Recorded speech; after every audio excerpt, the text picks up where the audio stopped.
good to know you're all well. Puts me at ease.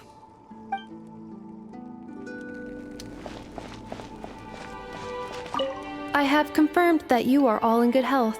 With that, my work is now complete. Congratulations are in order.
Are these people... Judging by their clothes, they appear to be phantom Hyperboreans from the distant past. That could mean they have some clues about the moon goddess's name, right?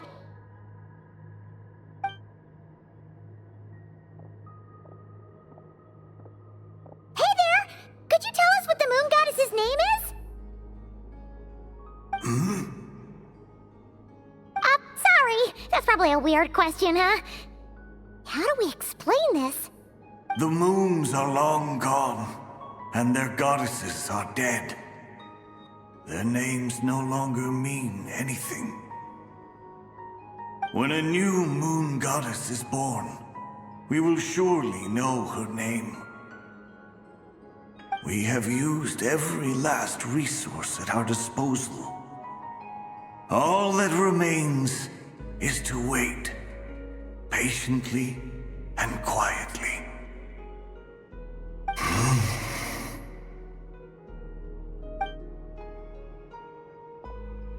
Were the people of the past all this devout? It looks like this phantom doesn't intend to converse with us any further. Surely the new moon goddess he speaks of must be Columbina. Alas, Kuthar's birth came long after the age in which he lived.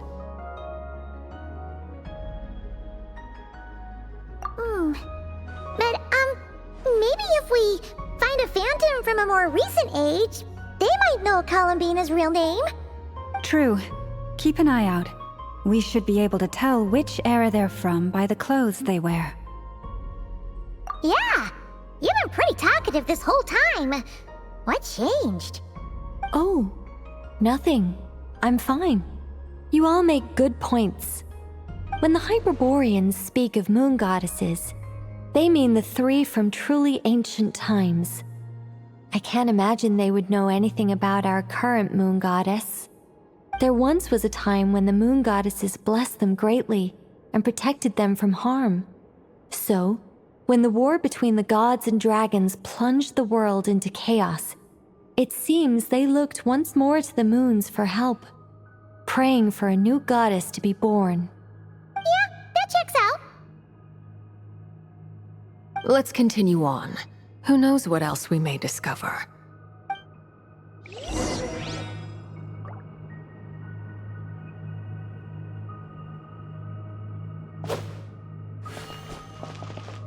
The moons have left for now, but they would not abandon us forever.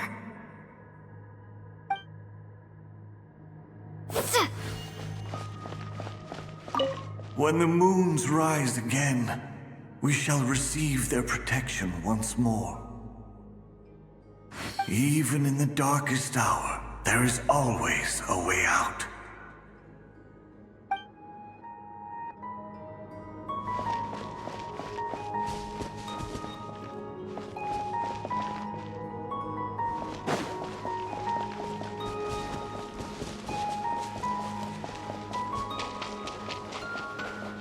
There's a door blocking this path! Not a problem. Try this.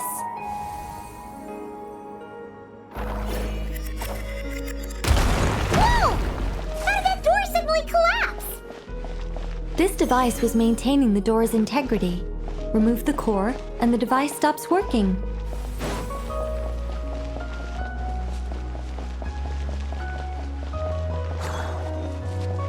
Is this our destination? Impressive. More precisely, this is a device that will help us reach our destination. Let's go. We still have a long distance to cover.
Let's try that device again.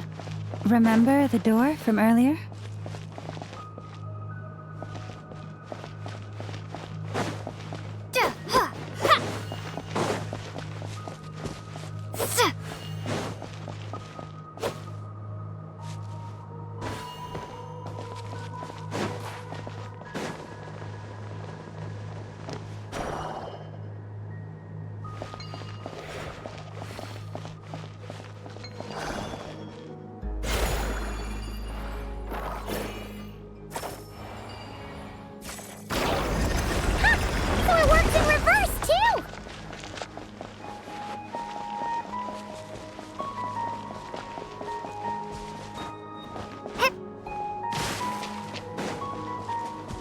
The humans we see are all phantoms, but the monsters are real. What a fascinating place. There'll be plenty of time to admire it later.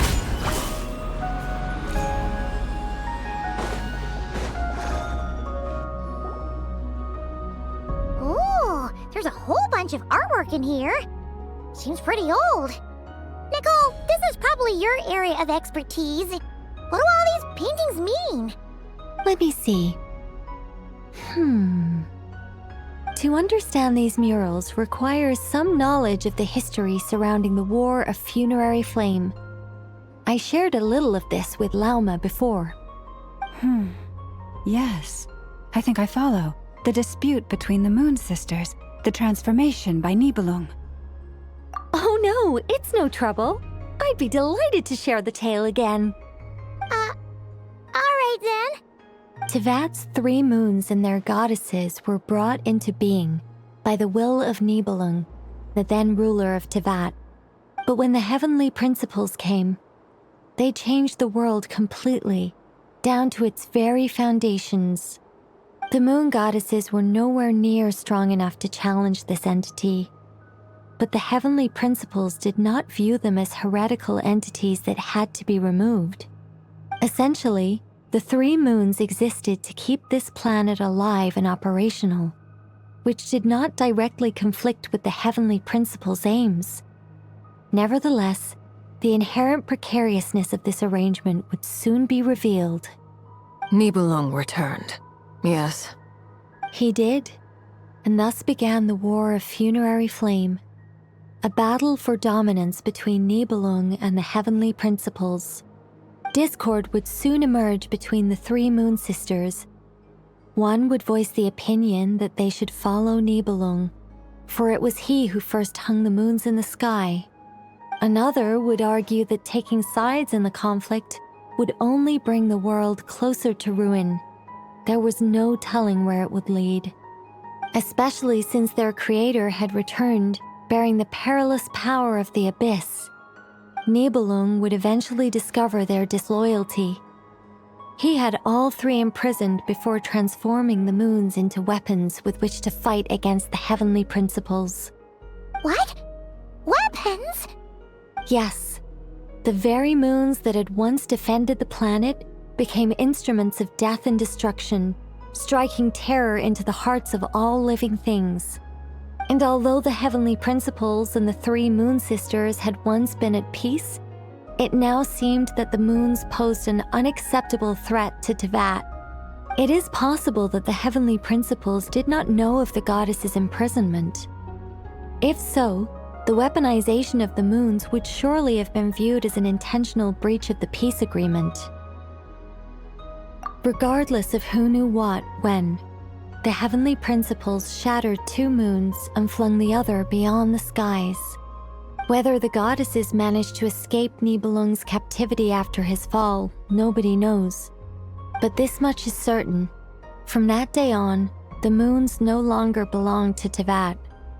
The rejections slowly drained their power until eventually they passed away. So that's the full story. You say the moons ceased belonging to Teyvat from then on. Why then would Columbina be born here? That is perhaps due to the lingering connection between the Frost Moon, which was not shattered, and this world. You could see it as the three sisters' dying wish. They never desired war. All they ever wished for was to protect this land. I see. If the final fate of the three goddesses is as you say, then Columbina faces the same grave danger. Our investigation has yet to bear fruit. We must hurry. Yeah, you're right. Let's keep going.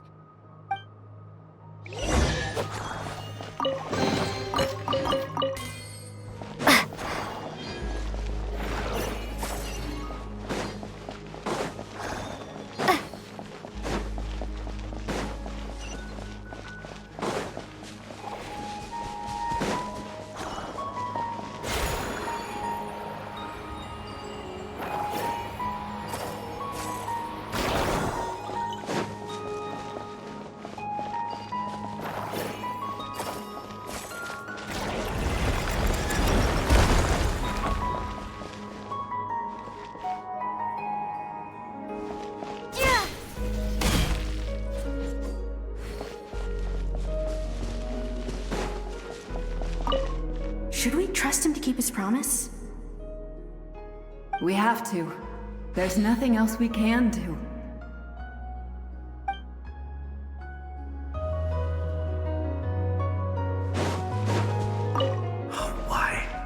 Why do the creators of this world no longer show mercy upon their people? Remember his words. We must change our fate with our own hands. Wait, that's odd. Who is he? Is something wrong? No, not really. It's just that over 30 possibilities emerged in my head, so I can't be sure who he is. It's been too long. My memory isn't as sharp as it once was. Okay. 30. Wow. Impressive.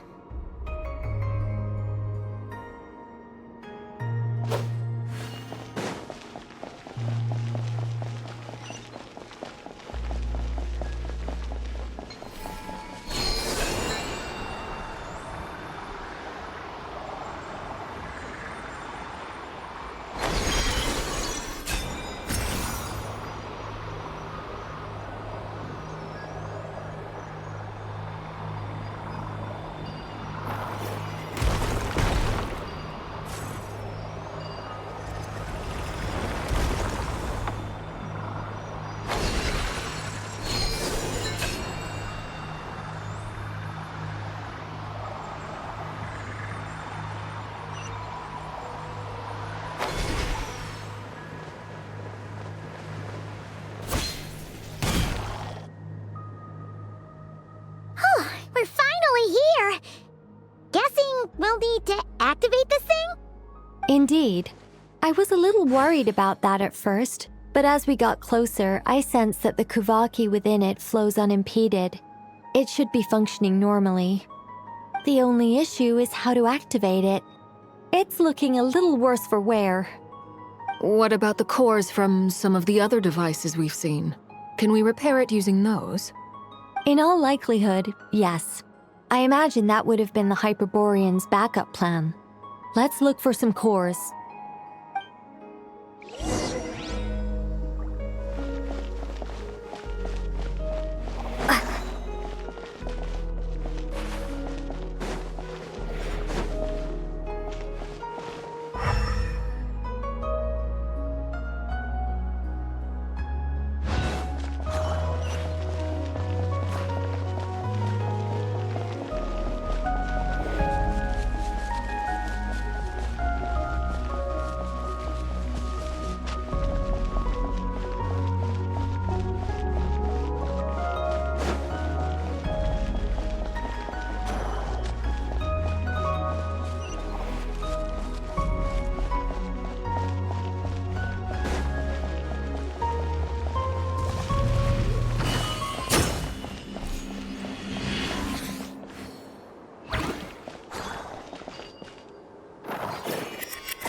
Walk up, then jump down.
Enough cores.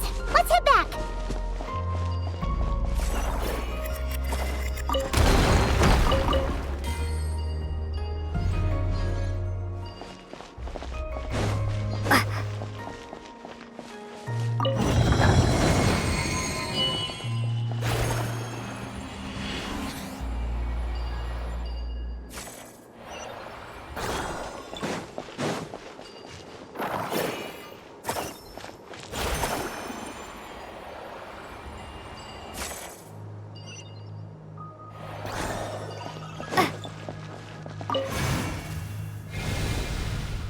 The device is up and running. It's hard to believe that the ancients were capable of constructing such things. Paimon sees our destination! It's right up ahead! Yes, let's go.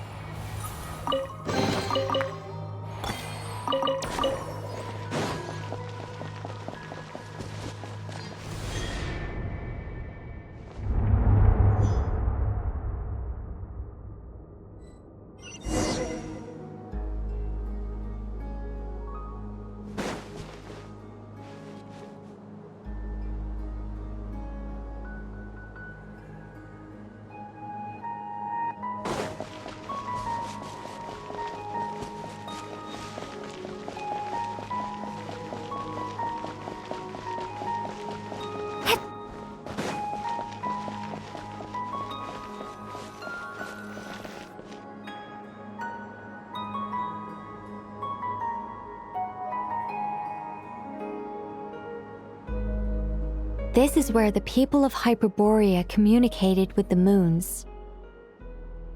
We need only place the moon marrow upon this platform on Moon Prayer Night, and we shall be able to open a portal to the moon and send our moon goddess back home. The assumption being, of course, that we can find her first. That's right. You want to know if it's safe there, don't you?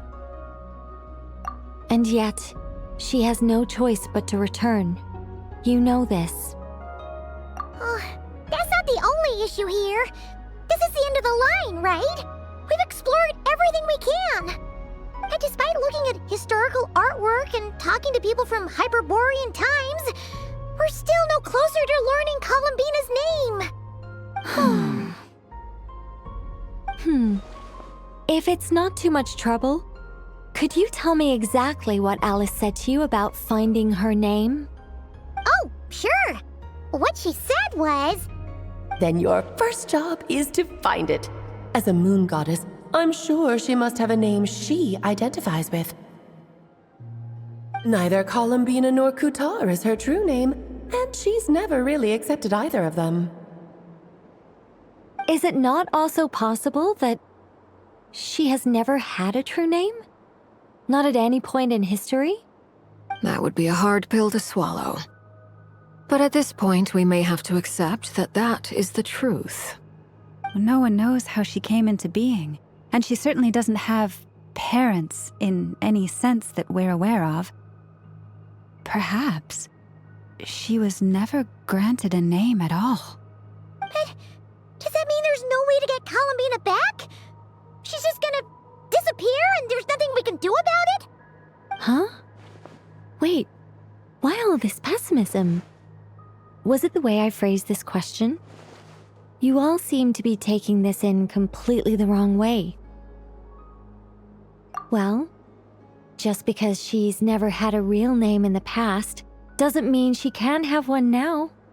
What? Think about what Alice said again. She never once said that you'd have to find a new name, did she? Are you saying what I think you're saying? Yes. Names are anchors that connect us to the world. If she doesn't have one already, then all we have to do is create one, no? It's like... yes. Traveler, when you first arrived in Teyvat, do you think you would have turned around if someone behind you shouted, "Hey, Tumaini"? But what about now? I understand what you mean. Life is a long journey. Even the friends and family by our side can change over time. When people call you by different names, what matters isn't so much the words themselves, but what they symbolize. And of course, whether that resonates with you. Ether.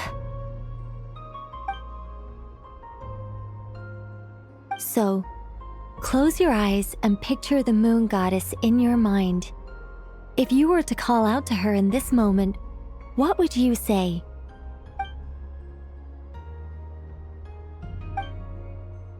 Columbina. Columbina. Paimon would call her Columbina too. Well, she has long forsaken everything that Kutar represents. I think from now on I should call her Columbina too. Well, it sounds to me like you found your answer. Are you sure? Is it really that simple? We haven't found her this whole time, and not for lack of trying. For a journey like this, the process is every bit as important as the outcome. Had you not searched far and wide, rejecting every other answer you were offered? How could you have come to an answer you felt was finally correct? Oh, it all makes sense now. This has Alice's fingerprints all over it. Are you suggesting that Mage knew from the start that Columbina never had a real name to begin with? I can't say for sure. But I can definitely imagine her chuckling in satisfaction somewhere right now, saying, "Ah, what fun." Lauma! Your antlers! You should hurry. The festive moon has begun to rise. Do not worry, for when you called the name Columbina just now, I could sense that the power within was enough to summon back the moon goddess. The power within what? The name? Yes. So, the thing is... What's wrong now? This is so annoying. I really want to explain how that whole thing works. Starting from the founding principles of Tevat and... Oh, I could talk about this for hours. But... Deep breaths, Nicole. Deep breaths. You're an angel. A sober, sensible, solemn angel who has her priorities straight. Okay then. Sorry for asking. Clearly a bad call on Paimon's part. Anyway, you all need to hurry. Last thing, remember how it felt when you called out that name. Then it is agreed. By the name Columbina, we shall find her. Then we'll throw her the best Moon Paranite party ever! And at last, we will send her home.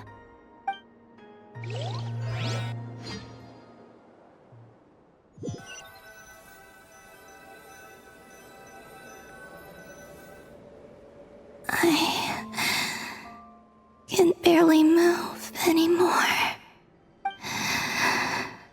My consciousness is fading away. Have they come back out? I'd love to see them one more time.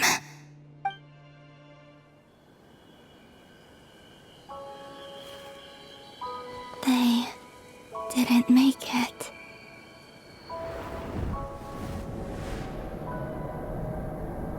Could you tell me your name? My name is... Columbina!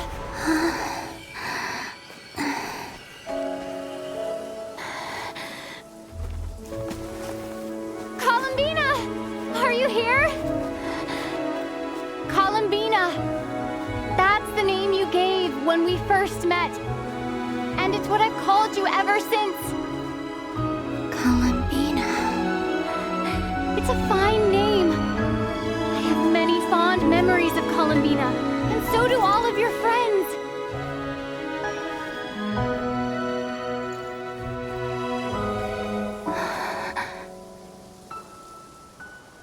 If you like this name,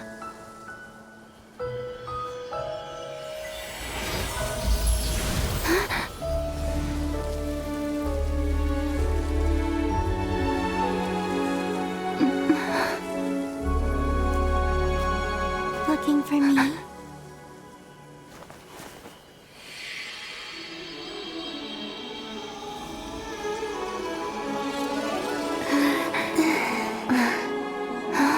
I like it. You can carry on using it. My name is Columbina Hyposelenia.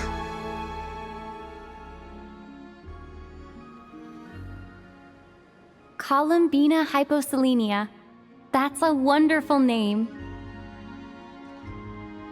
I never thought that Columbina would become my real name. But after I met you and my other friends, the things that this name stood for slowly began to change. It went from being a Fatui code name to something my friends call me.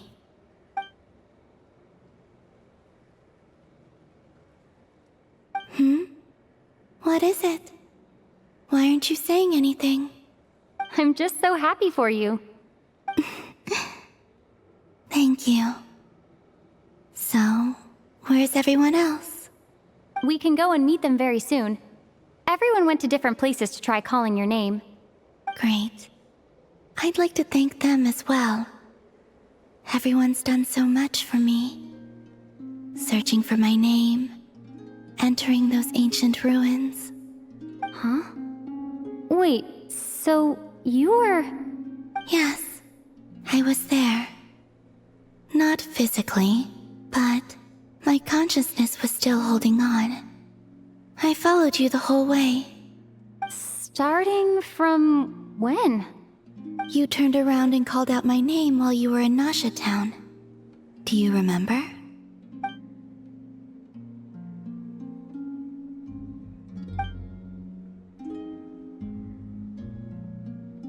Let's go. We don't want to keep them waiting. Sure. In that case, come with me. But... Hmm? Before that... Could you call my name one more time? Sure. Come with me, Columbina Hyposelenia.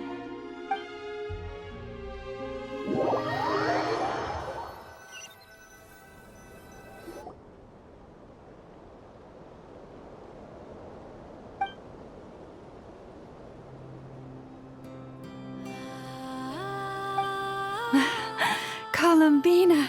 Oh, this truly is wonderful. Lauma, I can't breathe. Ha ha! Just in time for Moon Prayer Night! It's good to have you back, Miss Columbina. Yeah, we were worried sick. Thank you, my friends. With your help, I now have a name that belongs to me. Columbina Hyposelenia. Where's the second half from? You added it yourself? That's right. It means... Born beneath the moon. Yes. And by extension, it can also mean born beneath this world. A fine name. Now, as much as it pains me to interrupt this beautiful reunion, I feel obliged to remind you that the Moon Prayer Night celebrations in Nasha Town have already begun. Don't you want to enjoy the festivities? There's so much to see and do. And some of the ambient lighting and entertainments were sponsored by the kind souls in the Hexen Circle. Nicole? Why have you turned into Dodoko? So you're Miss Nicole. Thank you for helping us, and for helping me find my name. It's nice to finally hear your voice. You're quite welcome. Guiding lost people to hidden treasure is what we Seelie do. And if you ask me, spiritual treasures are far more precious than material ones. Chests are all well and good, but this was what it's all about. Ah, so satisfying. Anyway, I had to go help Alice. It seems like she ran into some trouble. That's why I couldn't be here in person. But don't worry, we're with you in spirit. We'll be celebrating right along with you. Keep an eye out for the Hexen Circle's festive stalls in Nasha Town. I think you'll like what we came up with. Alice said she even managed to rope B in this time. The Frost Moon Scions have also prepared various attractions. I believe Aino, Ineffa, and their crew are setting things up as we speak. On that note, Nefer, about that request I made. It's all in hand. Jahoda is on site to ensure that everything goes off without a hitch. Wonderful. In that case, Traveler? Huh? Come on, Columbina. It's time to celebrate the best Moon Prayer Night ever.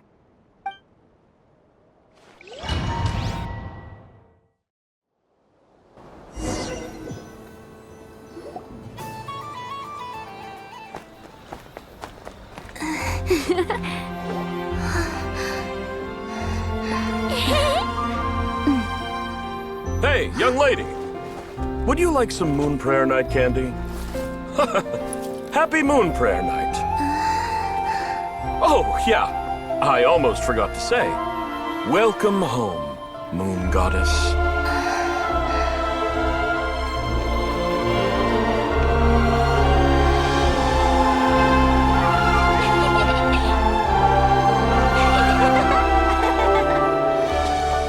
Welcome home, Moon Goddess.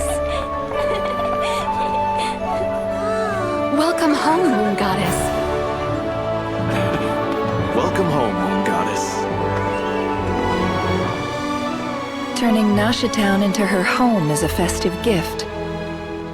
A rather brilliant idea. Perhaps this is what Krai, Columbina's home, should have been like all along.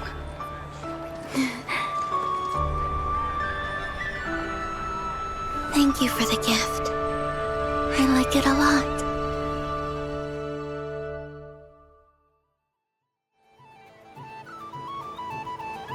This feels like the surprise of my life. I do. I never imagined I'd ever get to enjoy Moon Prayer Night with everyone so freely. If you're happy, we're happy. Quite a strategy you came up with. Hide the tree in the forest. It's not your usual style, Lauma. Is there something about Moon Prayer Night that enhances what's in your head as well as the antlers on top? Apparently so. It even inspired a perennial penny pincher to use their resources for a greater cause. It truly is a magical festival.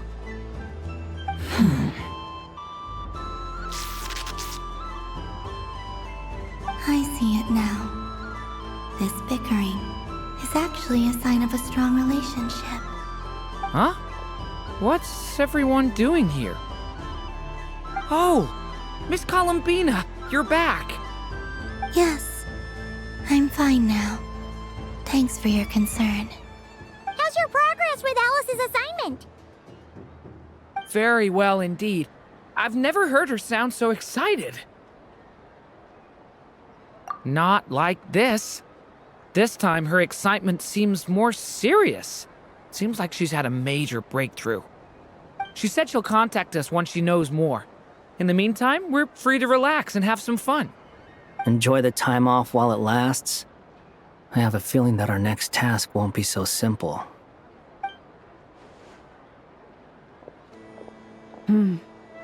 I should go. I still have a few things to attend to at the Frost Moon Scion stall. And I think I'll take a look around. With any luck, this once-in-a-year festival will come with once-in-a-year opportunities. Hold up a second. Where's Varka? I believe he made a beeline for the flagship the moment he entered Nasha Town. Ah, that's Mondstadters for you. They know what they want when festivals roll around. Goodbye for now, Columbina. I hope you have a wonderful night. I will.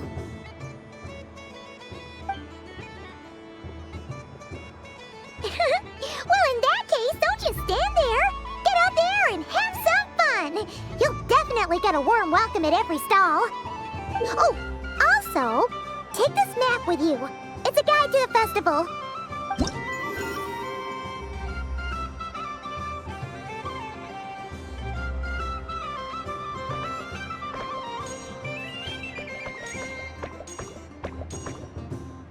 The Frost Moon Scion stall is over here. Lauma's invited a whole bunch of cute animals to celebrate too. Over there is the Hexen section. Alice seemed more excited than anyone about this festival, so she insisted on making it a grand affair.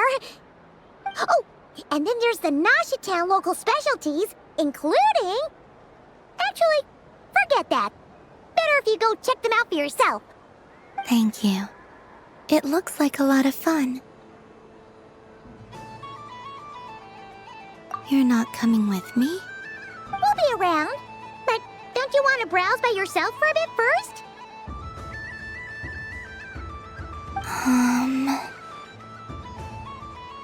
Yep. If you find something you like and want to try it out together, just give us a shout. We'll be right with you. Otherwise, just relax and enjoy yourself. There's so much on offer, so try to experience as much as you can. And don't forget to stuff yourself with all the delicious festival food!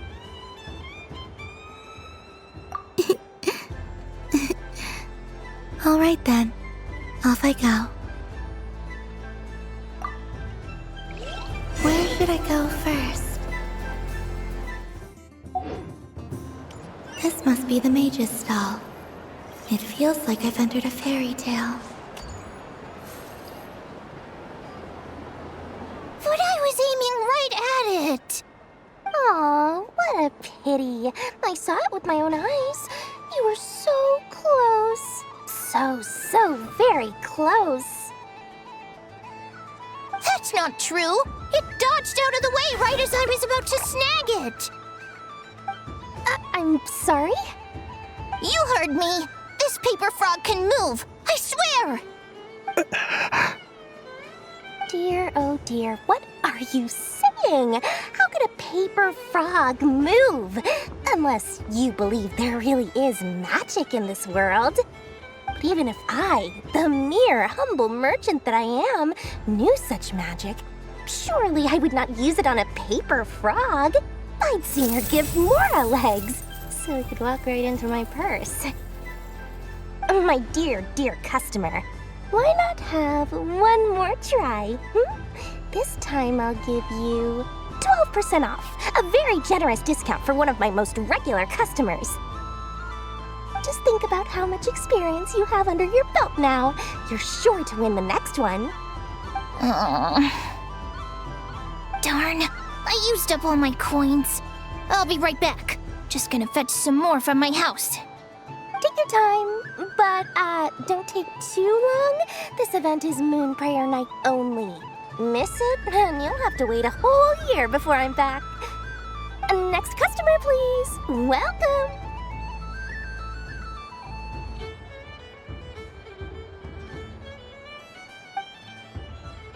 Hello. Whoa! What's this big one doing over here? How do I tell my employees not to go running around this time? Shooting them a glance won't work. I haven't known them long enough. Dory? Why, hello there, Miss Columbina. Would you like to play my ring toss game? The rules are very simple, and it's easy to get the hang of. How much for a round? Oh, first time's free. Not a single Mora. After that, well, we can cross that bridge if and when we come to it. But with your sharp sharp skills, I'm sure you'll win all the prizes in one fell swoop. That was an obvious enough hint for them, right? Right?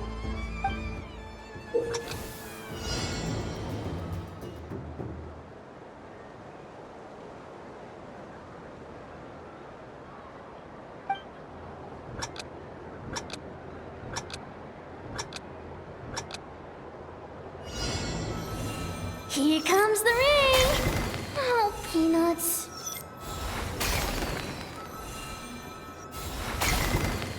Change tracks. Roselle, should we move or not? Just a tiny bit. All right, then I'll... Oh, sugar plums, not the clock hands. How do I move the legs again?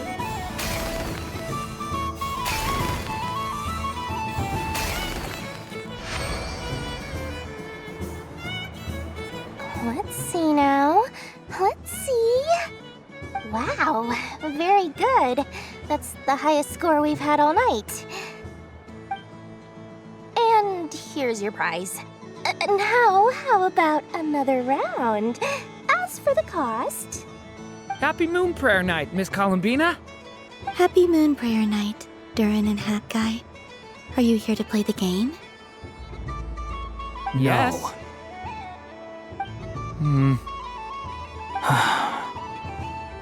You said we were just coming here to say hello. I did, but then I recognized a few more people as I got closer. Do my eyes deceive me? Is that... It's our little dragon. He's all grown up. Someone's popular. Well now, since you came all this way, why don't you try out this lovely game we have going? First try is free. He'll have a go. I'll pass. It's only one free try per customer. You can't give your try to him. I'm aware. How has Elder Almond been lately? He's in great shape. He goes for a run in the forest every morning to stay fit and healthy. He tried to go boat racing with Firecracker a while back, but he couldn't even make it onto the Lotus Leaf. Firecracker was in fits of laughter. How about you, little dragon? Can you still fly? Yes, I can. But you've become less chatty. Has growing up been tough on you? We call that maturity. You know, the thing people sing about. The knight wields a sword of stone to defend those hearts that are made of gold. Stone is very heavy. That's what keeps them from talking too much. That's awesome! I want to be a knight when I grow up too. Ring, here I come! Ha! Oh, the hat-wearing man. I never thought I'd see you again. You seem more determined than when I saw you last on the train. If you say so. Oh, I do say so. The people you once helped see it clearly. It's because you are once again on the right track. May the engine in our hearts propel us to the station of our dreams. I can move! I can move now, Roselle! What are they doing, running into the rings like that? You got them all so quickly! I have never seen anything like this in all my travels. Is this guy actually an old friend of theirs? But how? They're origami animals and clockwork people from a fairy tale. Getting to know them would be quite an arduous task, unless they share a hometown? I have to get to the bottom of this. Next time I see the Great Mage Alice, I shall demand answers. Thank you, Dory. I had a lot of fun. Now for your prize. Where did I put it? Give me a moment to dig it out. Oh, sweet grand prize. How I wish I didn't have to let you go. Good thing I've already turned a profit from the customers earlier in the night. Otherwise, I'd have wasted all my hard work. Okay, I'm back. What? I leave for 2 seconds and someone's already claimed the grand prize? Oh, well, these things happen, you know? Perhaps you'd be interested in one of the other prizes instead. We've got all kinds of wonderful goodies here. Is this the thing you wanted? Here, you can have it. Huh? But... Don't worry about it. It will be happier with you. Oh, thanks so much, miss. Moon Goddess. Oh, goodness gracious, Columbina. Give me strength. How am I supposed to make any more money from this child at this rate? Daddy, look! That's the game I was telling you about! Forget it. She is the Moon Goddess after all. I'll think of some other way to swing this. Maybe I can try to hook this new kid. Huh? Oh, someone already won the grand prize. You can take mine if you want. What? Why? Why are all these bleeding hearts coming here to ruin my business? Happy Moon Prayer Night, everyone. Happy Moon Prayer Night.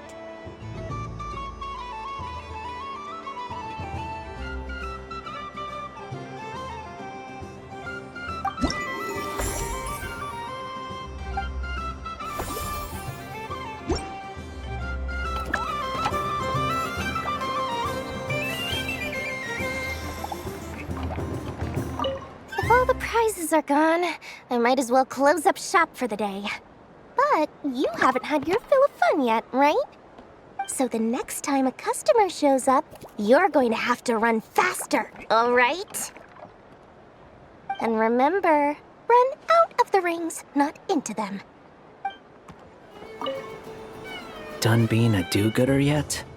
Thanks for coming here with me, Hat Guy. Are there any games you'd like to play? It's your turn to pick. I'll come with you. Why does that hamster think you've grown up? You haven't changed at all. I know you don't mean that. You're just taking the opportunity to make fun of me, aren't you? Even if you won't admit that taking some time to compose yourself is important, I can see that you're doing it in practice. Otherwise, you'd have taken off your hat and flown away by now. Looks like Albedo's socialization program has been far more useful to you than all those Vahumana textbooks. There are so many attractions here. Since I rarely get out, I might as well make the most of it. What's this? Should I give it a try?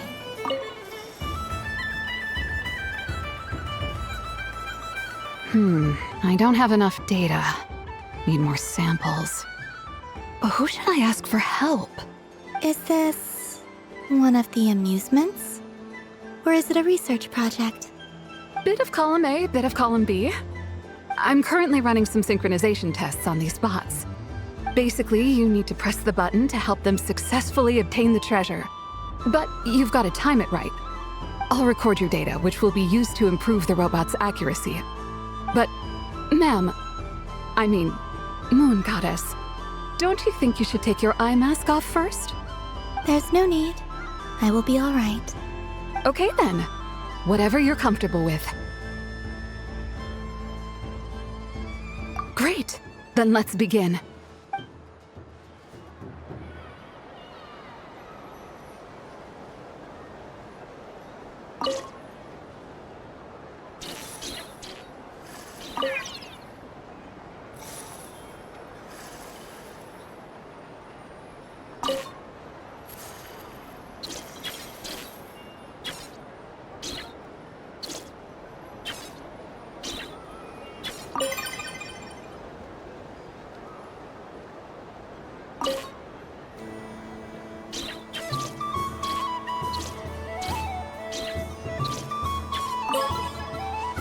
Would you like to try again?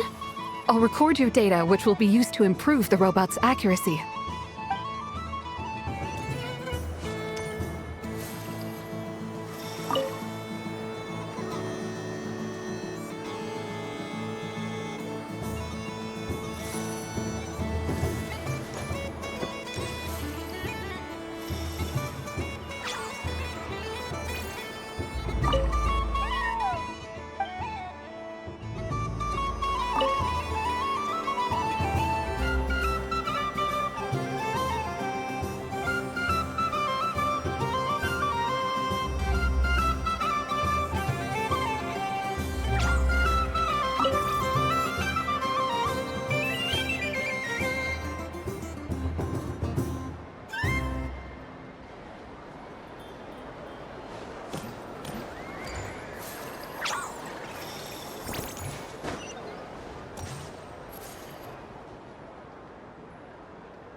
Doesn't make any sense. How am I losing every single time? Wait, Ineffa, you're cheating, aren't you?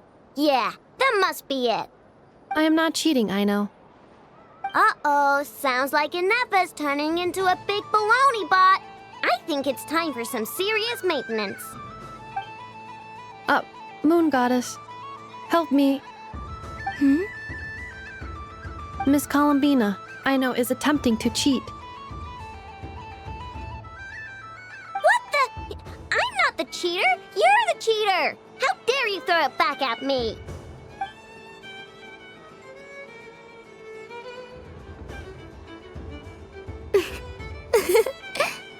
Alright, fine. Let's all laugh at Aino. Just you wait till I get home, because I'm gonna make a game bot that can win 100% of the time. Let's see you laugh when I come back and beat your butts. You'll all have your heads covered in stickers when I'm through with you. We came to check everything was okay after all that yelling, but,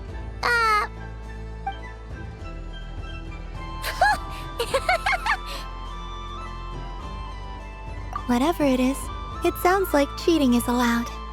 Kuhenki concentration. Each player starts with differently colored Kuhenki. Each round, they draw one Kuhenki from their opponent.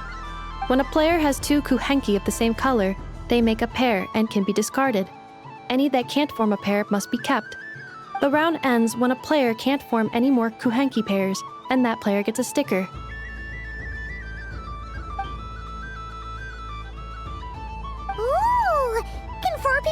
as well. That is fine, so long as the turn order is fixed beforehand.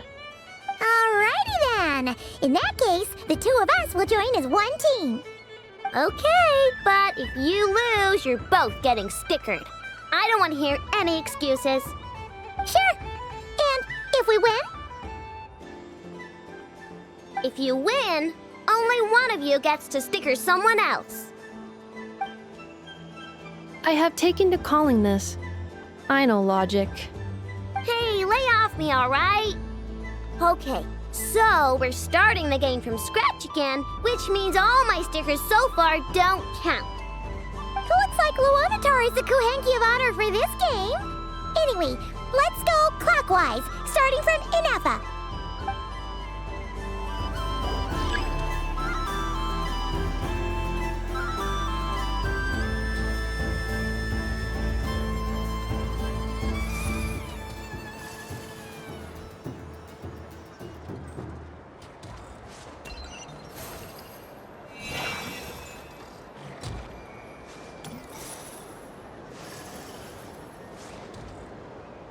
Nice! That's a pair!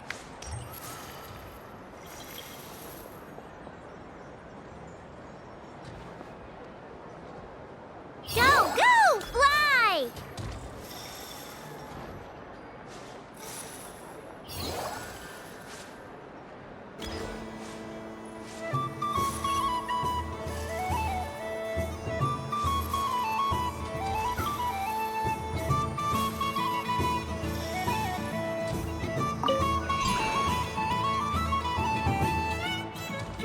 Go on.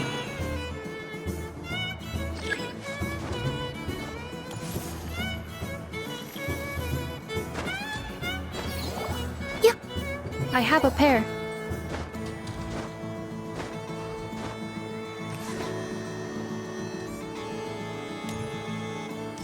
Uh-oh! We gotta pick up the pace!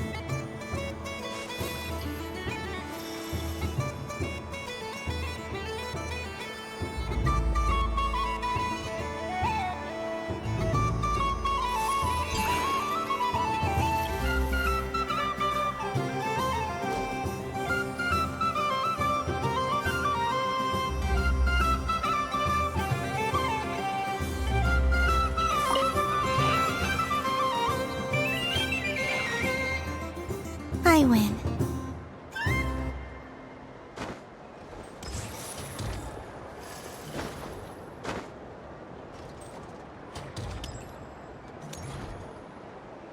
Phew, that was too close. I thought I was gonna lose. Good luck, everyone. Aw, we're out!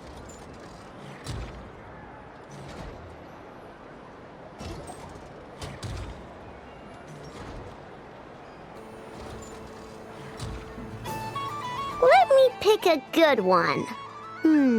What's it gonna be? You're looking very pleased with yourself there. What happened to being a huge Grumposaurus? I won. Duh.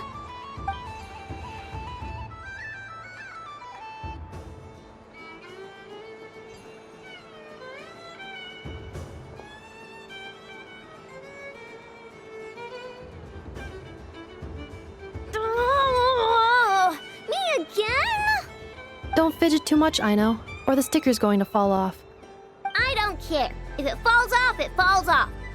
If a pair of Kuhenki get discarded, why not a pair of stickers? Huh? Huh?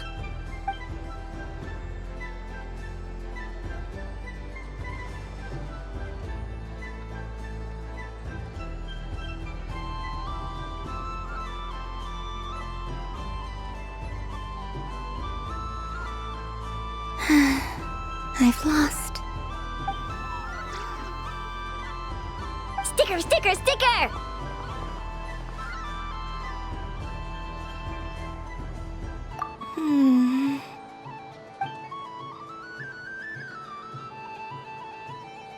Cute!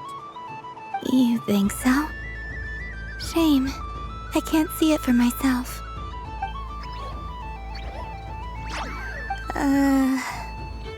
What did Luonatar say? She She said it looks so cute that she wants me to lose a few more rounds.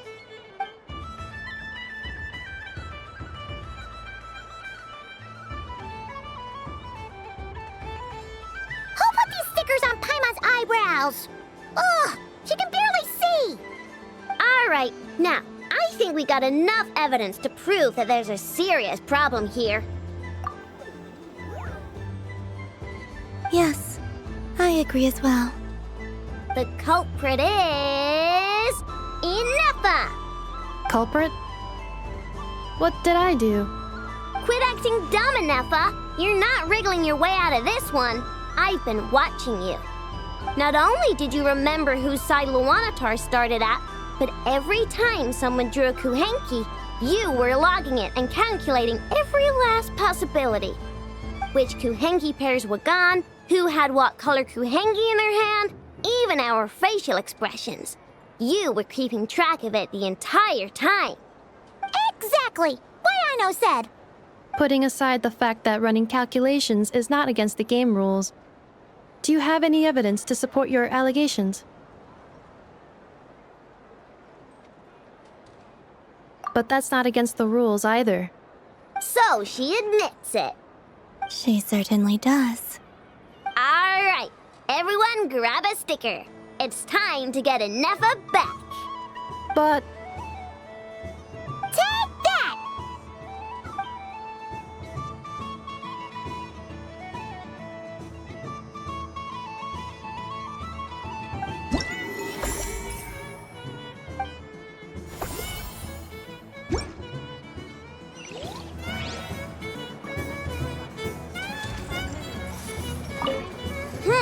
I'm never playing games with you ever again, Ineffa.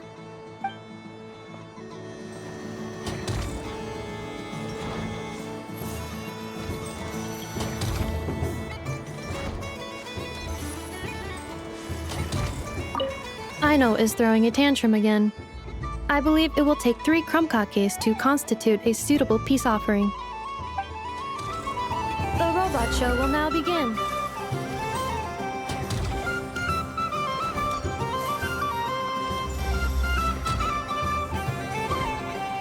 Please welcome to the stage. Cool your jet Stucky.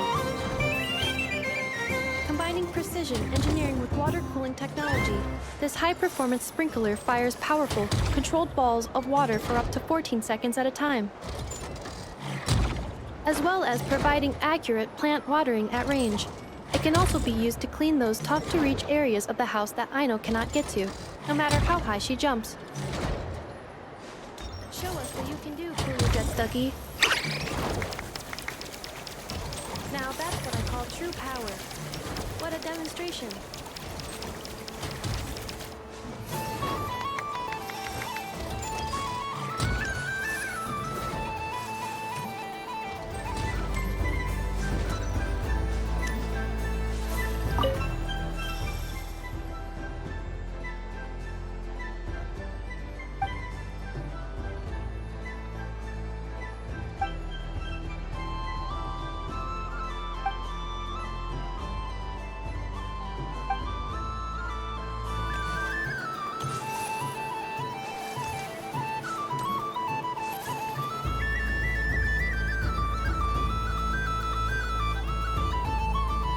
Well, well, look who it is.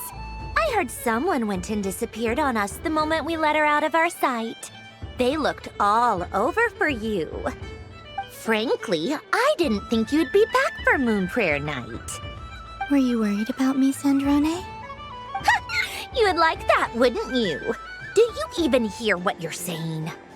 It seems to me like you disguised yourself with festive headgear, just so that you could come see me on Moon Prayer Night and make sure I'm okay. You didn't even bring Polonia with you. You? I thought you couldn't see.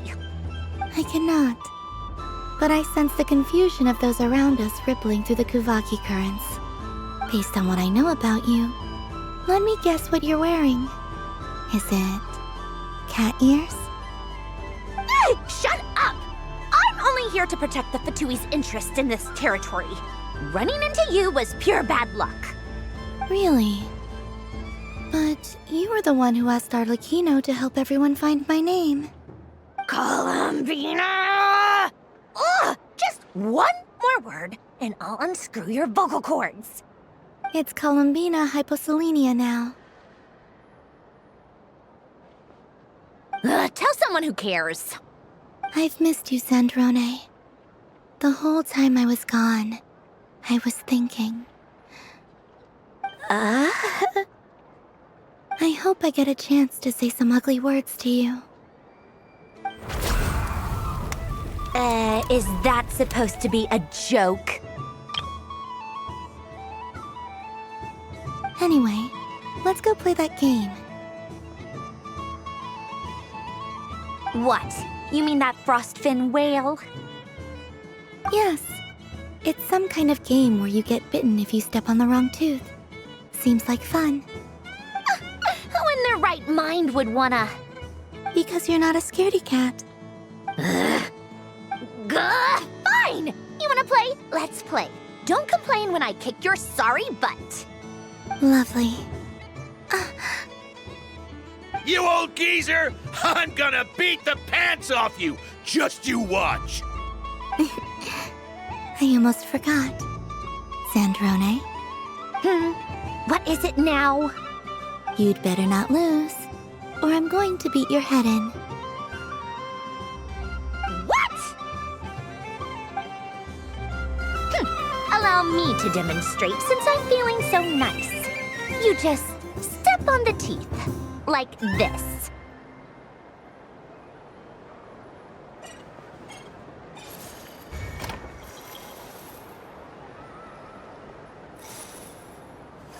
Which should I pick?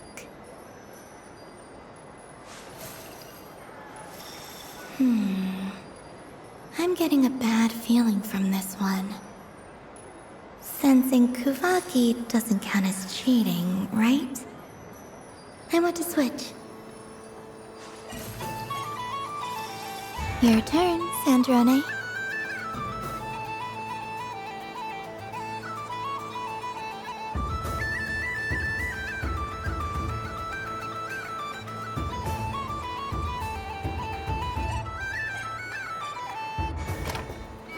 Don't come crying to me if you get bitten.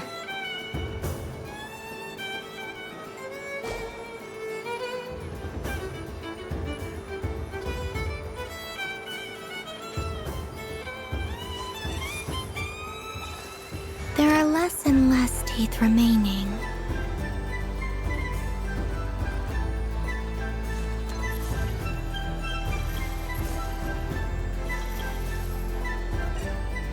Huh? What's that noise?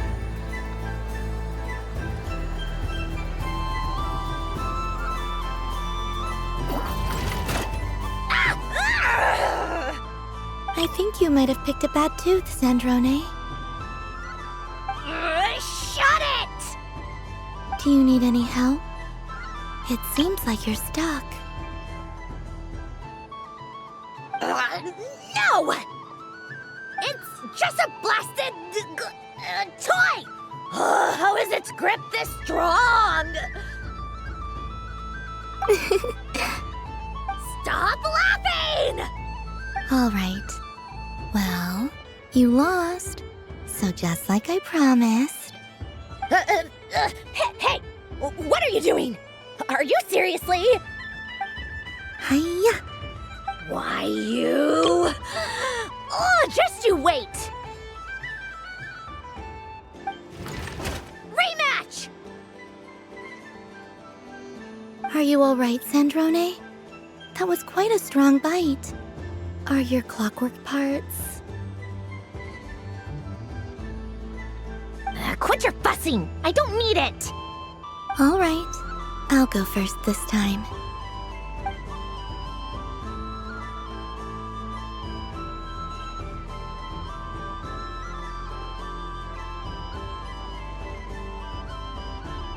I see it now. She can sense which teeth are rigged. So I just need to avoid the same ones that she does.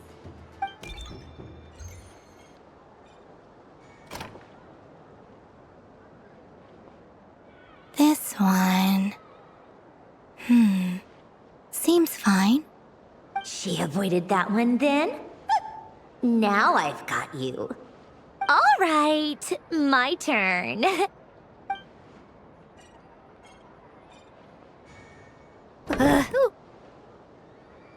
What?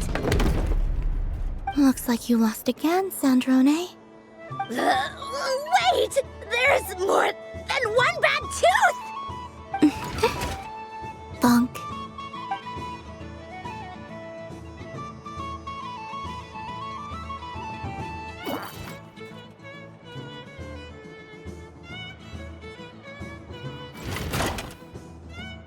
Stupid game! What idiot came up with this? Are you alright, Sandrone? You said some nasty things just now. Oh, I'm peachy. Should I let you bonk me on the head as well? Ah, forget it! Come on, bonk away. It can be your consolation prize for losing so badly. I told you, forget it! Gah, you've always been so annoying. Singing right outside my door, inviting yourself to my tea parties, going AWOL. And now you're off to the moon or something. Of all my days with the Fatui, the times I spent with you, Arlecchino, and Rosaline, they were my favorite. I will not forget them. Just as I shall not forget this moment. We'll always be friends, no matter where we are, right? Who'd want to be your...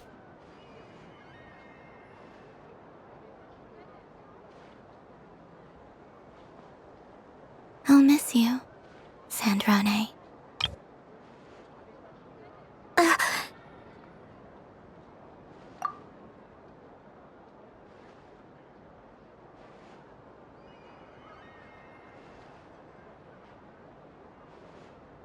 Goodbye, Sandrone.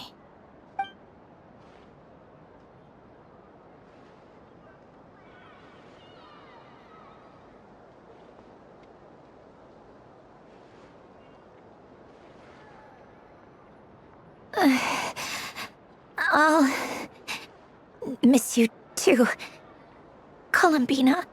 Sorry, what was that? Ah! Ah! Yeesh! No need to freak out. What's wrong? We've been looking everywhere for you. What do you want?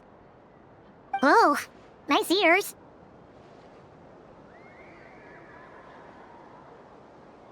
What do you want? This. Huh? It's your turn to draw something. You're one of her friends too, aren't you?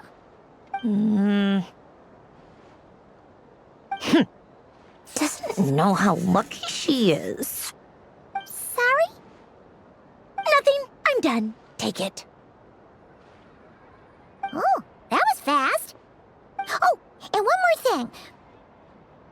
Last time we spoke, you mentioned you were interested in the Narcissan Kreuz Ordo's research, remember? There were too many people when we last met, so we didn't get the chance to do this. What are you talking about?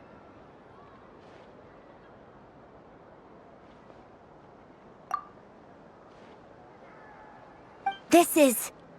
Oh. Alain, Renee, and Marianne. Huh. The Holy Blade. A savior's plaything. It's not about whether I approve or not. These people, they would sacrifice themselves for the sake of the world. Especially Alain Guillotin and Renee. That is something I would never choose to do. Still, I didn't know they had any pictures left from that time. If I'd have thought to bring a camera, I'd have... What? Yeah, of you being bitten by the frostfin whale and Columbina bonking you on the head. Tear it up! Now!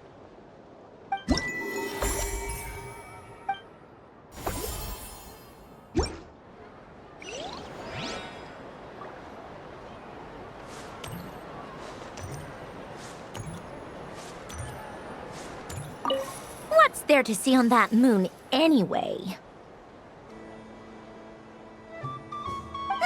Let her go up there and cry alone. See if I care.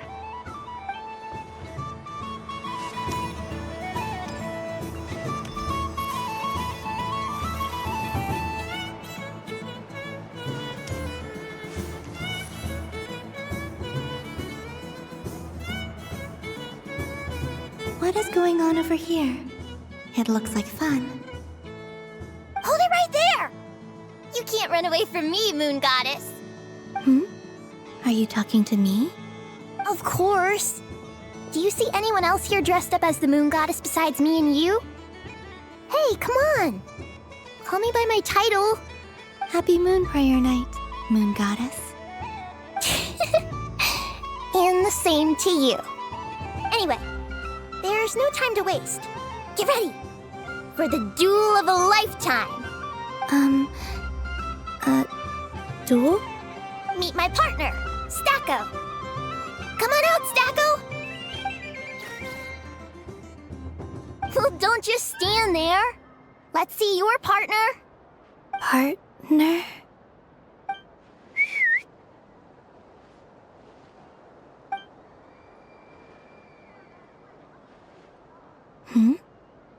So I need to select a partner and command them in battle. Partner. I need a partner.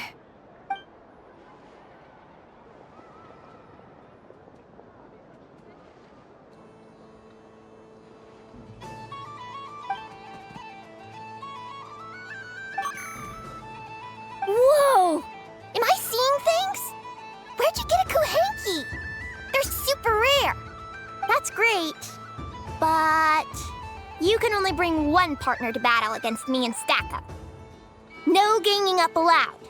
They all look so eager to be picked. Which one should I choose? This one usually lives in Nasha Town. She likes falling asleep to the sound of striking hammers. And I bet she's quite familiar with robots' weak spots.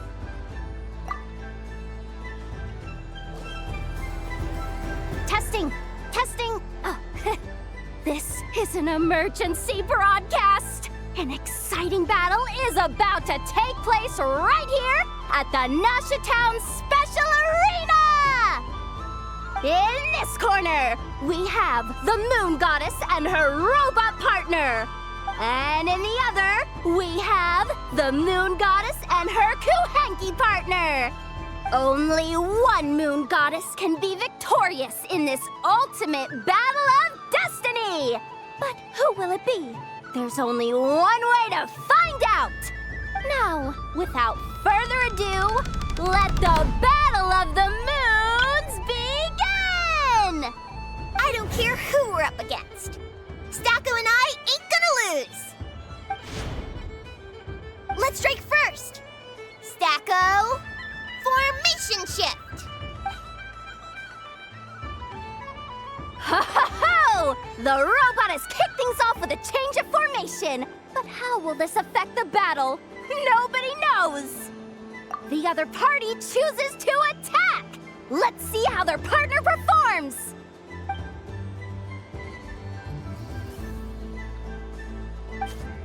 Stacko! The attack lands! And if those sizzling sounds are anything to go by, it was very effective. Okay then. Stacko, maintain formation and enter your empowered state. Empowered state! There we go! Now we're talking! Absorbing the immense Kuvaki present on Moon Prayer Night, this lean, mean machine has greatly increased its offensive power! Good choice! Buffs count for nothing if you beat them before they can use it!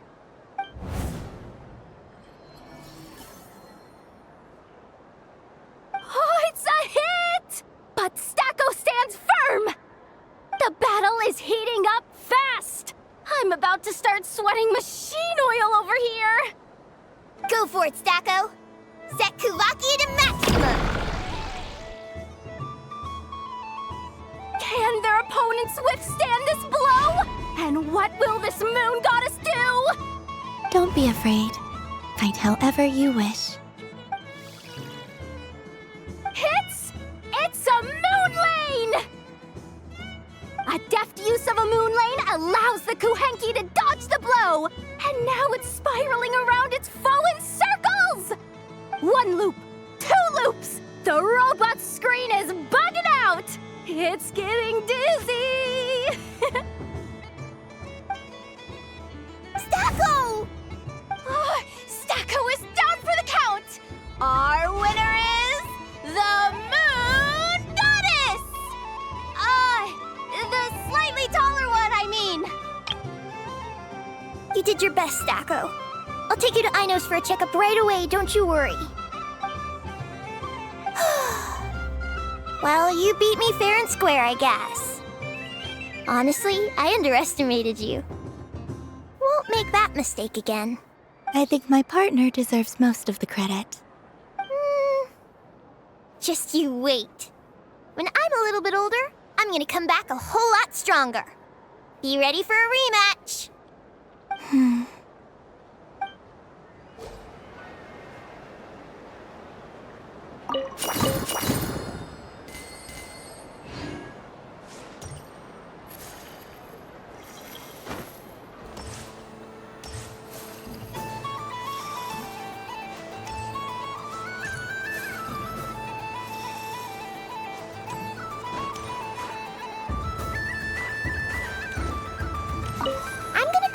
Whole lot stronger. Be ready for a rematch.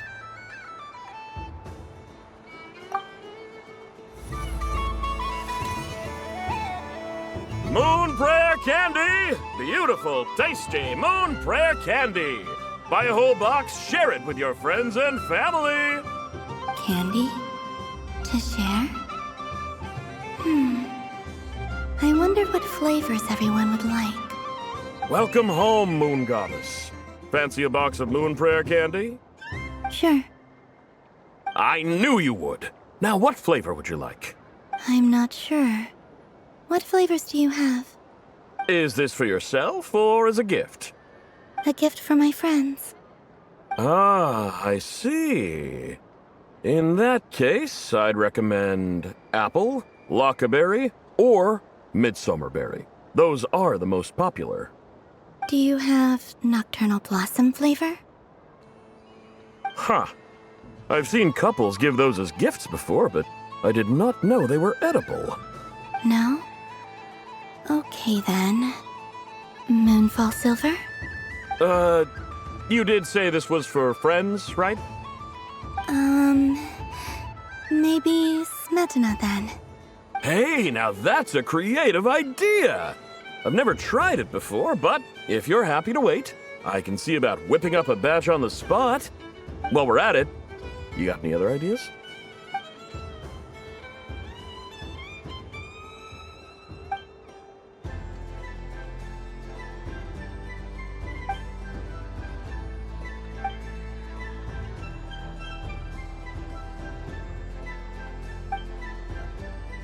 Here you go. Every flavor you asked for is in there.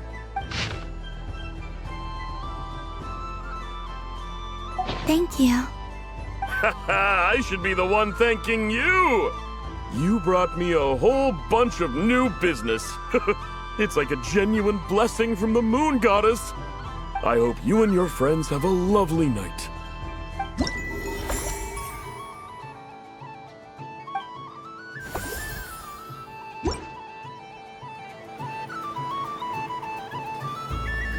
Assorted Moon Prayer Candy! All your favorite flavors in a box!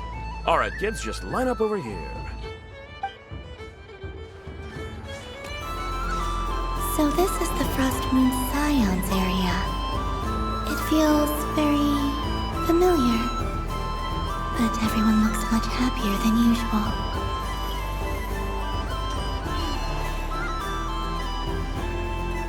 Wow, the Frost Moon Scion stall looks kind of plain, but it's pretty cool once you get into it. I don't go to Hisi Island much, but it's got that, like, old world cultural feel. And if culture means we get more festivals, I'm all for it! Hello, Jahoda. Columbine... hello, Moon Goddess?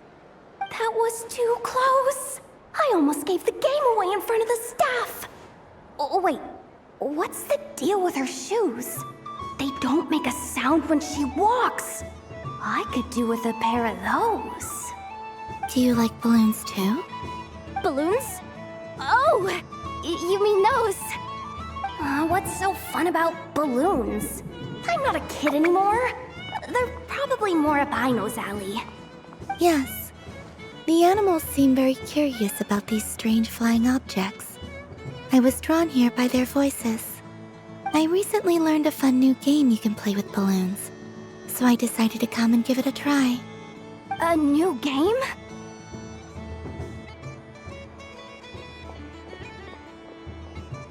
Hello. Welcome home, Moon Goddess. Here to buy some balloons? Yes. Could you give me a few that haven't been inflated yet? Are you sure? I guess it's not a problem, but... Yes, please. Thank you. Uninflated balloons? But those are just little rubber pouches. What does she want with those? Would you like to play the balloon game, Jahoda? Huh? Sure. I guess. How do you play it? Wait here a moment.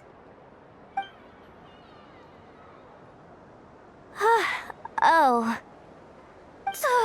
This is so weird. What have I got myself into now? I thought I saw Columbina nearby. Uh-oh! That's the fourth Harbinger! Although she's helped us out quite a bit, she's good people, right? Is she looking for Columbina? Oh, guess that's my ticket out of here. I'm not sure my heart can take being sandwiched between two Harbingers.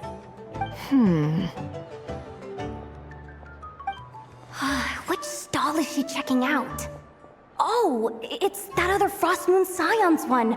Try on the headgear, see what it's like having antlers or animal ears for a day. Oh, I wouldn't be caught dead wearing that stuff. So embarrassing. I have enough gear to carry as it is. Wait, what? She put it on?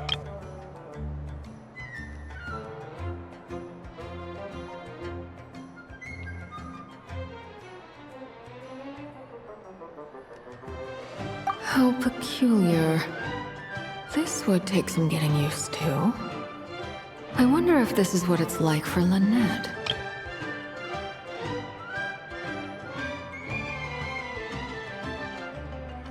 It really suits you, ma'am.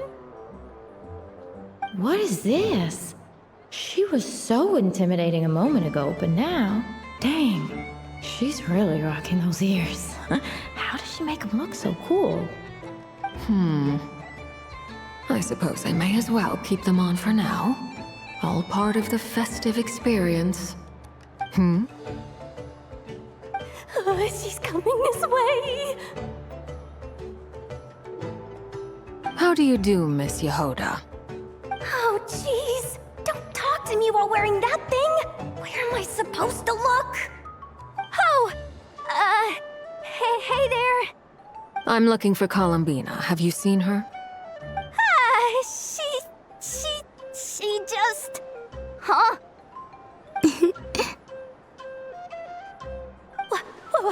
Wait, is that what she meant by balloon game? Yeah. Huh? No fair! How come I get caught in the crossfire? An ambush from the rear? Is this a declaration of war, Columbina? Would you like to play too, Arlecchino? Seriously? Are they gonna start some beef right here, right now? Gladly. That said, I believe there is another who would like to join. Bye! here! Things are kicking off big time! Hello there. I'd like 10... no, make that 20 balloons, please. Uninflated. What? Miss Moon Goddess, I hope you're prepared to pay the price for assaulting my employee. Welcome to the game, Nefer. Just to be clear, let's keep this a fair fight, okay? No strange powers, please and thank you. Naturally.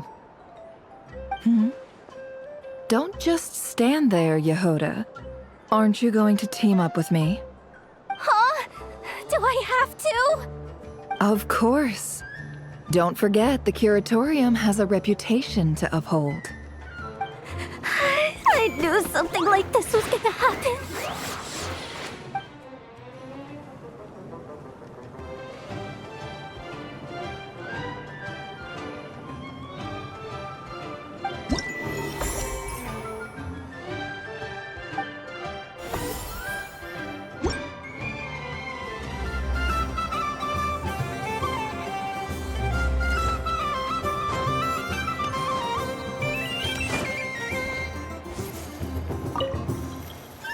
I've seen Lenny and the other children play this game before. It would seem that it's not a bad way to relax, once in a while. Candy? Would you mind if I took a handful extra? I'm sure the children will enjoy them. I must say, Columbina, you really have changed. You never used to show this much consideration for other people, even when prompted. I'm sure Sandrone would agree when I say, I like the present version of you better.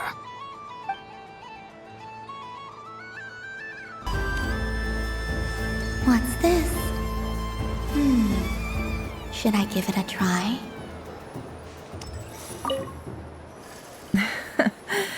That was fun.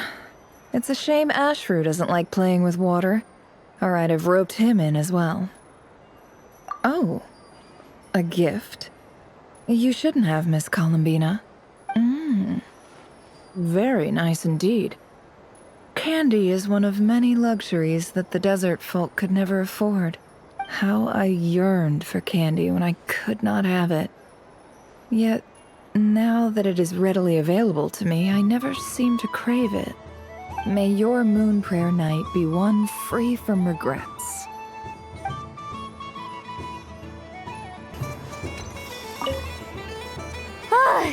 I just had a water fight with 2 Fatui Harbingers. Pretty scary, but also surprisingly fun. Aw, man, this feels kinda wrong. Like, shouldn't we be the ones giving you candy rather than the other way around? I guess I'll just take one. What flavor is that? It tastes like getting a mouthful of muddy grass. After being rear-ended by a blunt-horn rhino, then face-planting the ground. I'll never get this taste out of my mouth. It's delicious.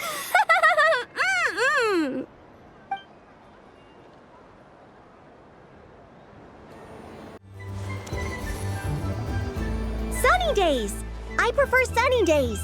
Well, you are as warm as the sun itself, Moon Goddess. Very well. I believe your spirit animal has to be this most adorable chic badger. Wow! Thank you, Mr. Talking Magic Lamp. Have a very happy festival, Moon Goddess.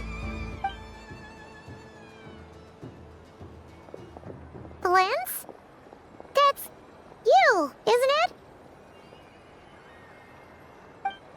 Shh. It's our little secret, my dear traveler in Paimon. Okay, sure, but why are you here selling sugar sculptures? Everyone celebrates in their own way. After gazing into the abyss and spending time around gravestones all year, what better way to relax than to see sunny smiles on the faces of the living? Besides that, I like to think of myself as a fair judge of character. I dare say matching personalities to confection suits me rather well. That's not what Paimon was talking about. Aren't you afraid that your true identity might be exposed? Should I be? There is all manner of magic in the air this moon prayer night, thanks to the work of the great mages. I see Miss Columbina is hiding in plain sight. Why should I not do the same? Why miss this rare opportunity to enjoy a special evening in my true form? Fair enough. You got a point there. People who don't know you will probably think you're just a talking lantern. Well, now that we see eye to eye, what brings you here? Not a search for your spirit animal, I presume? Ah, well, actually... Here, see for yourself. Oh, this is... How wonderful. A beautiful idea. Yeah! We just met Varka, and he said that having everyone draw their own section was kind of boring. So, he did your bit for you. Ah, Varka. Ever the maverick. I see his artistic skills are truly one of a kind. In that case, I shall paint something on Mr. Albedo's behalf in a short while. What? Why not now? Ahem. Welcome home, Moon Goddess. Phew, that was close. Hello, Flins. She recognized you right away! What keen eyes you have, Miss Columbina. Especially considering they are shut. I did not see you. Rather, I sensed you. I can sense the fluctuations in Kuvaki all around me. One would expect no less of the Moon Goddess. Might I interest you in some candy? Yes, please. Excellent. I shall make some for you right away. Something the matter, Miss Columbina? What about my spirit animal? All the other children carrying sugar sculptures are talking about it. Wait, is she taking the test seriously? Ah, my apologies. How could I neglect that? You are quite right, Miss Columbina. Every one of us has a magical creature living in their heart. Would you permit me to help you find yours? Yes, please. Do you prefer the day or the night? Night. Which of the 4 seasons is your favorite? Winter. Think of a perfect day. What is the weather like? Sunny, rainy, or perhaps cloudy? Rainy in the morning, sunny at night. What kind of answer is that? Forests, lakes, and open seas. Which do you prefer of these? I like them all. Imagine you opened your very own shop. What would you sell there? Moonlight, I think. Wow! Paimon would totally shop there. It wouldn't cost anything. You'd just need to visit. Aha! I believe I know what your spirit animal is. Here, for you. Oh, it's a Kohenki! Indeed. A free-spirited being with a deep love for all things here in Nodkrai, who selflessly lends her aid to as many people as she can reach. It is the perfect fit for you, Miss Columbina. Thank you. It would be my honor. But you shall have to forgive me. We have known each other for quite some time. I doubt there is any answer I could give that would come as a surprise to you. So instead, would you accept this sugar sculpture as a token of our friendship? It's a lantern. Hey, why don't you two go enjoy your candy over there? Paimon wants to try out this spirit animal thing too. Right, Flins? Come on, play ball. I got this drawing done. But I want to hear Paimon's answers. But it'll probably take ages. Paimon's a complex soul. And we don't want your candy to melt while you wait, huh? Oh. Okay then.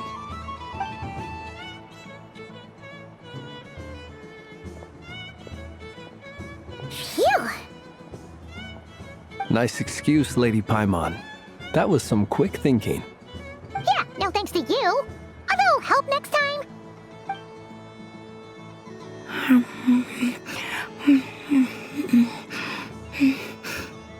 It's sweet. Is that Laka berry? I wonder what flavor the traveler got. This way, this way! It's the candy-selling lantern!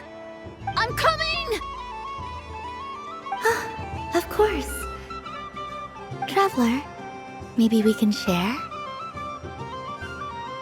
Yes.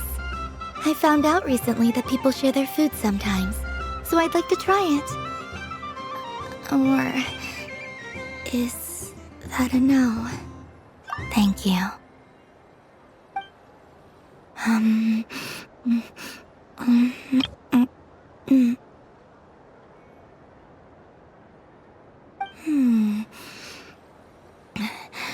Yours is a little more sour than mine. Here, you try it. Are you sure?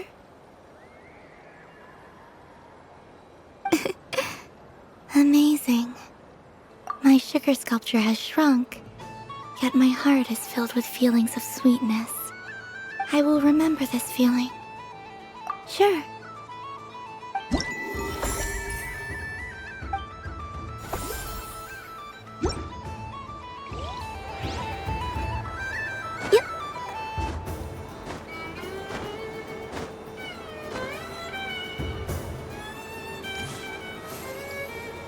Something about festive lighting always has a way of putting the warmest smiles on people's faces. This is most thoughtful of you, Miss Columbina. Kindness exudes from your heart like benevolent moonlight. Forgive me, but I shall have to enjoy this gift a little later. I hope that the flavor I chose is not the only one of its kind. If others were denied the chance to sample such kindness as you have shown to me, it would be a great pity indeed.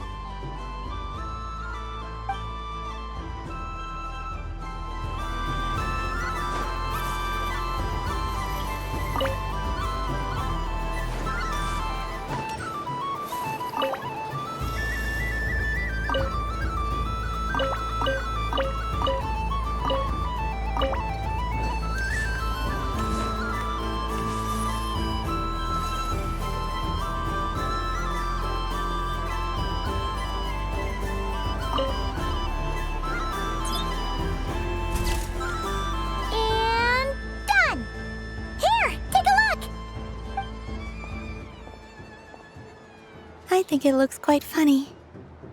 Well, Paimon thinks it's super cute. It looks like a silly chic badger and a rhyme-horn deer that's about to fall asleep. Maybe I'll stand on the chic badger's side instead. It looks like we've attracted the attention of quite a few animals. Let's make room for them.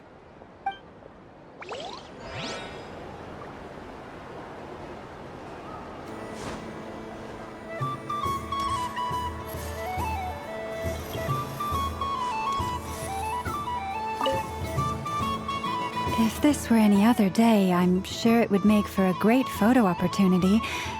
But Moon Prayer Night has rendered my antlers uncomfortably large. Doesn't it look like this rhyme-horned deer has 2 sets of antlers?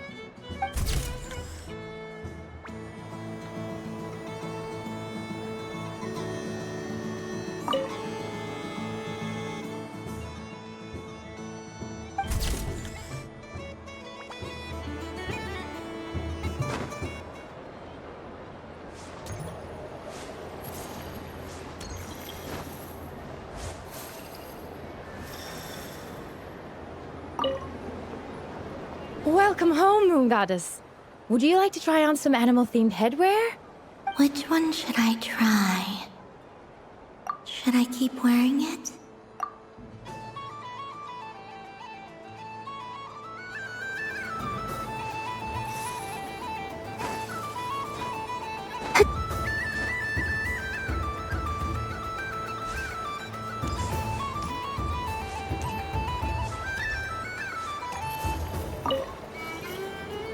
Miss Liliki! A kitten's been following you all this time. Oh, so it has. Hello there, little kitty. May the moon light your path. Did Lady Lauma send you? Or was there something you needed?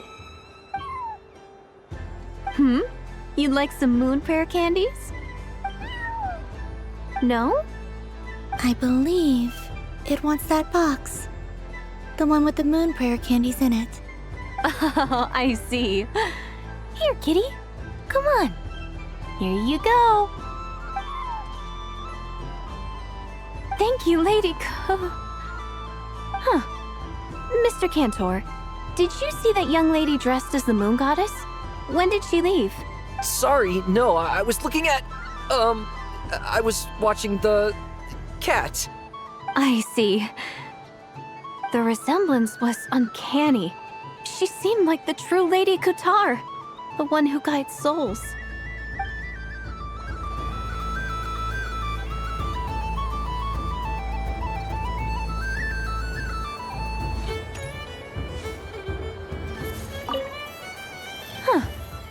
Mr. Cantor, did you see that young lady dressed as the moon goddess? When did she leave? Sorry, no, I was looking... I see. The resemblance...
I wish for a never-ending supply of Laka berries.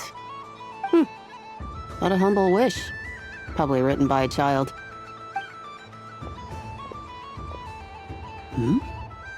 Is that Lauma the Moon Chanter?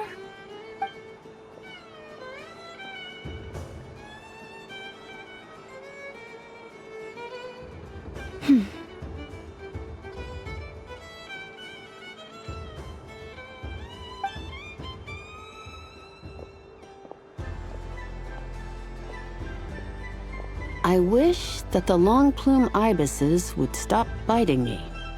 Oh dear, poor Lauma. All right, I'll write that one down for you. I got it. While everyone else is celebrating Moon Prayer Night, you're as busy as ever. I don't mind. It's rewarding work. A good kind of busy. My antlers are at their heaviest tonight, and the Kuvaki waves are especially strong. But as I help these dear friends hang their wishes up, I feel a great peace within myself that is hard to describe. You see, they are all such beautiful wishes, and they are ones that we can fulfill by our own strength. Do you blame me, Lauma? I want to hear your honest answer. It is by the help of so many people that I can return to the moon. But I feel as though I've hardly done anything in return. You've done plenty, Columbina. I say this in earnest, both as someone who knows your history, and also as a friend. who has seen what you've been through. What about as a moon chanter? I feel proud to honor our moon goddess's wish. And I'm sure any moon chanter in history would have felt the same way. Thank you for your kind words, Lauma. But... Since you asked for my honesty, I won't lie to you. My feelings are mixed right now. Besides pride, I also feel... I suppose it's a reluctance to let go. Once you return to the moon, we will be far apart and separated by a false sky. I'm sure those of us left behind will gaze up at that sky, yearning for the moon once in a while, just as you used to do. I will miss you, Lauma. I will miss you all. I hope to stay in touch. I will try and find some way to send messages down from the moon. Perhaps you could use Kuvaki. I've heard Jahoda say that signals can be sent using long and short waves, or strong and weak lights. That sounds a little complicated. What if we forget what the signals mean? We could prepare a codebook beforehand, but... You're right. It wouldn't really suit you.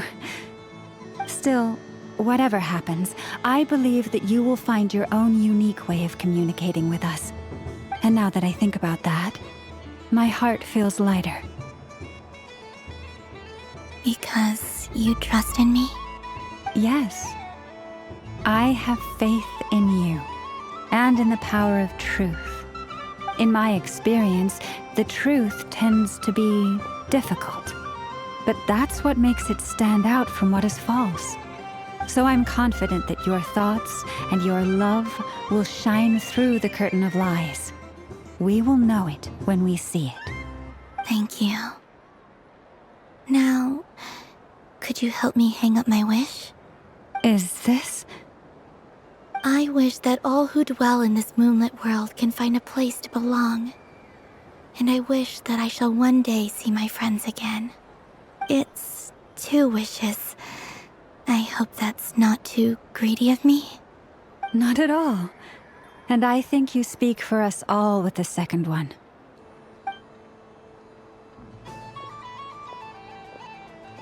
I shall continue to pray until the day that all of these wishes come true.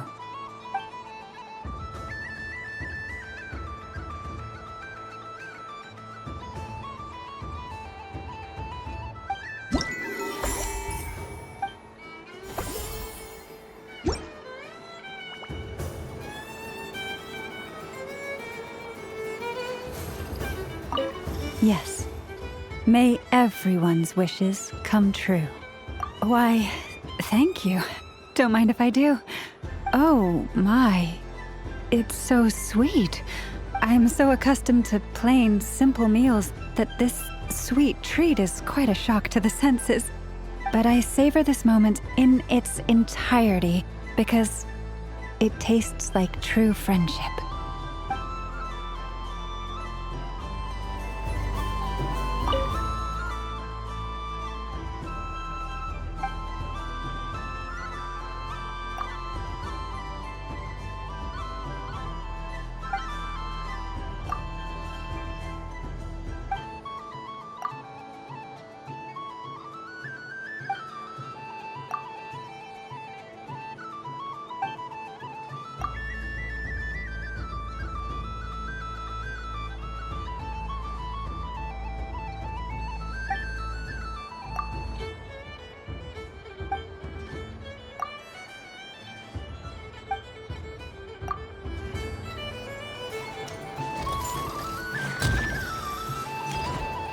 Showcasing Zip-Zap Spybot #1. This stealth robot boasts silent propulsion and low center of gravity stabilization technology, enabling rapid infiltration into high-risk environments. For obstacle removal on a large scale, it represents an upgrade from more traditional cleaning units. However, it is not recommended for bedroom use as the spinning circular rainfall may cause damage to furniture. Over to you, Zip Zap Spybot number 1. Now that's what I call true power. What a demonstration! Activating Kuvaki Acceleration Field. Activation complete. Ding dong. The next robot show will start in 5 minutes. We thank you for your patience.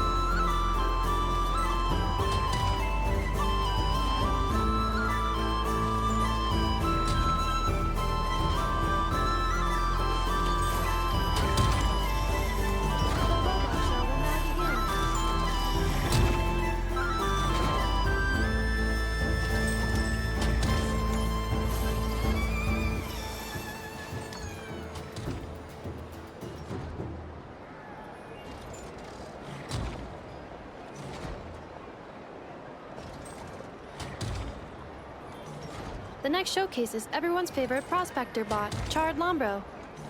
I'm not a prospector bot. I'm the Trash King.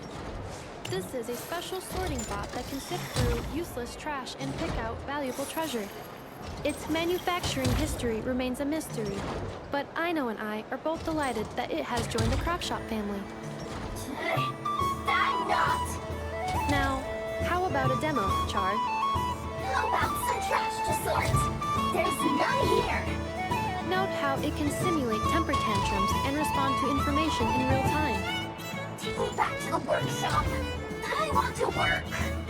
Now, that's what I call true power. What a demonstration. Now, syncing navigation route with Little Charred. Sync complete.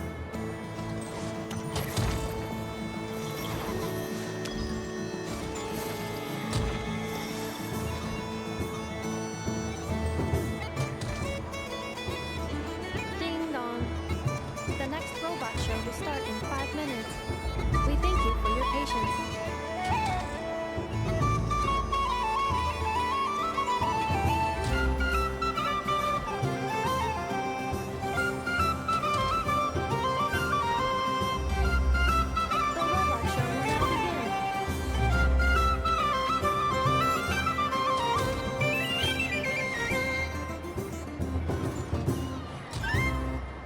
This time, we are proud to present Ineffa.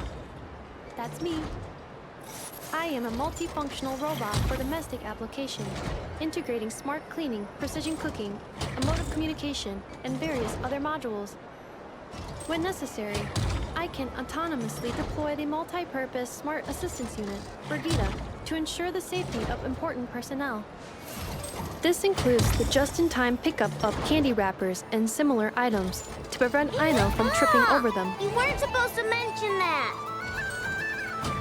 Acknowledged. Proceeding to demonstration phase. And we don't need a Brigida demo. Everyone's seen her already. Roger. Amending demonstration program. Moonlight detected. Kuvaki ready. Aino, let's go home. Wait, that's not what I meant.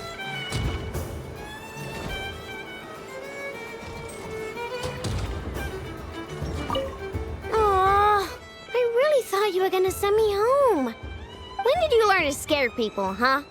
Bad Ineffa. Do you see this, Aino?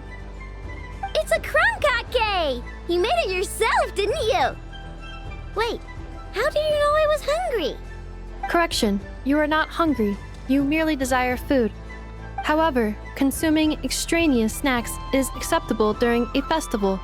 Come, celebrate Moon Prayer Night, Aino. Yay! Oh, you're the best, Ineffa. Festivals are awesome.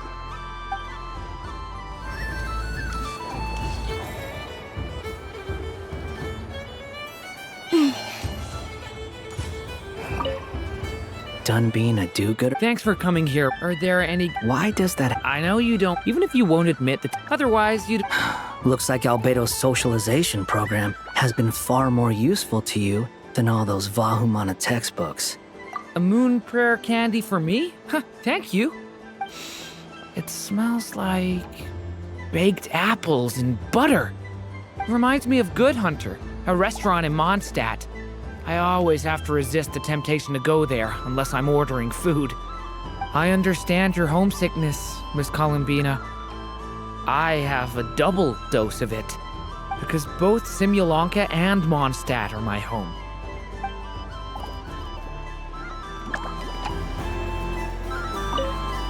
Done being a dude. Thanks for coming here. Are there any... Why does that I know you don't. Even if you wanted. Otherwise, you'd... Looks like Albedo's socialization. I thought you'd actually spend your precious time doing something more worthwhile.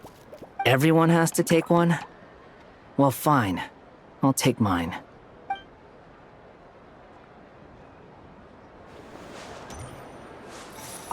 Happy Moon Prayer Night, adventurers. May you have a lovely evening. Robot show will now begin.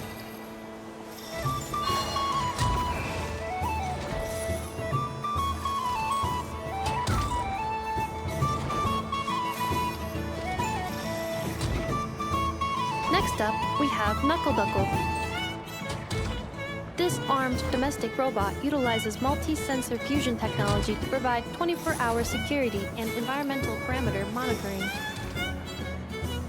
Duster mode redefines the meaning of dusting, providing our companions with a holistic, thorough, and effective cleaning service for the long term.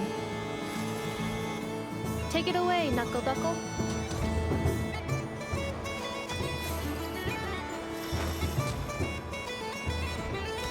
Now that's what I call true power. What a demonstration.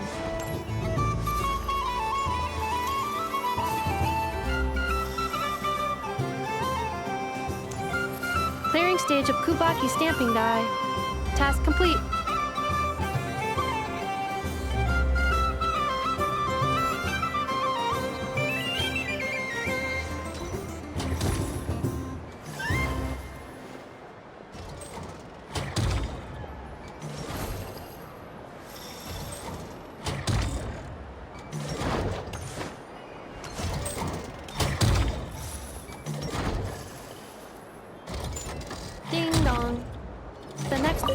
Aino is throwing a tantrum again.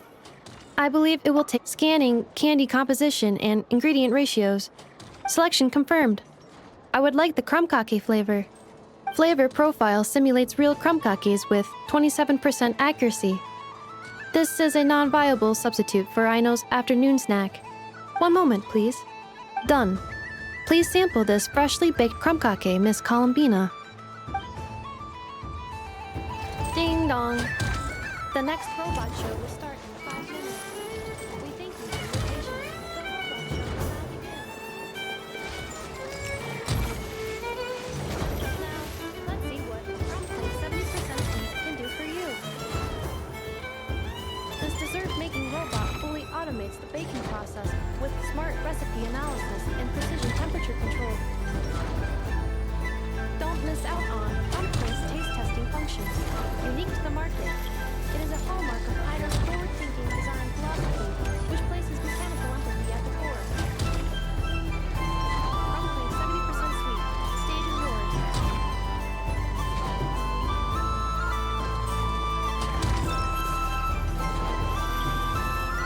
Now that's what I call true power. What a demonstration. Converting excess desserts into energy. Conversion complete. Ding dong. I'm never playing games with you ever again, Ineffa. Ooh, moon prayer candy. Sweet. Is it okay if I grab a whole bunch? Psst, Columbina, turn around. Use your huge cloak to block Ineffa's vision. Yum. Oh, this one's even yummier. Ugh, the flavors are blending in my mouth. Ew.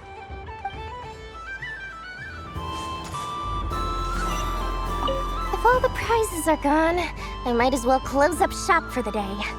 But you haven't had your fill of fun yet, right? So the next time, and remember, run out of the rings, not a gift for me? Lord Sangama Bay really is going up in the world. Wow, candy from the moon goddess herself. If I back this up, no, what am I saying? Box this up in exquisite gift boxes? Yes, I can make a fortune! Maybe I don't even need to go to all that trouble. Any old gold boxes will do. I just need to tell my customers that this candy is blessed by the moon goddess. Yeah, that ought to do it. Sounds like a plan. Time to have Irwa earn his keep when I get back. What's this?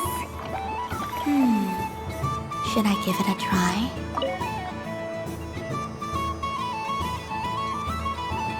Come on, Citrus. One more round. Just one more. But my neck... oof. It's acting up again. You should take a break.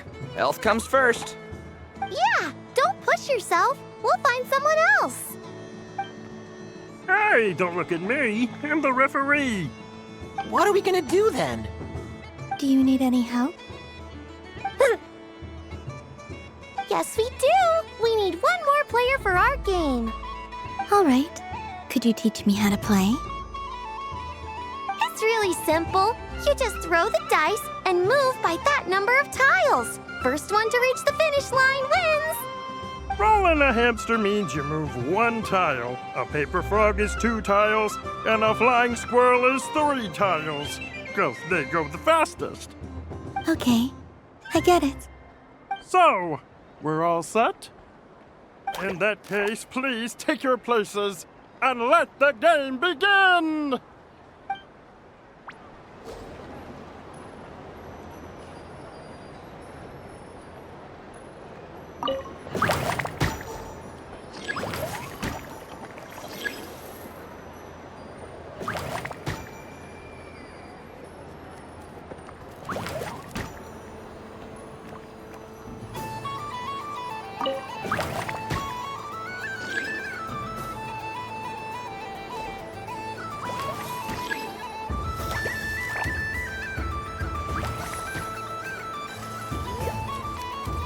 And the winner is Cranberry! Bravo!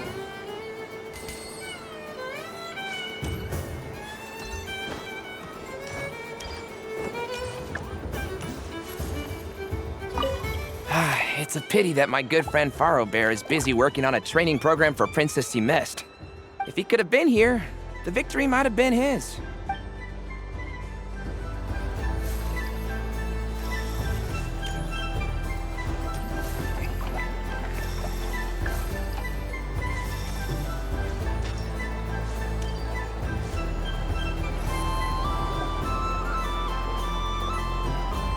Dodoko's Whirligig!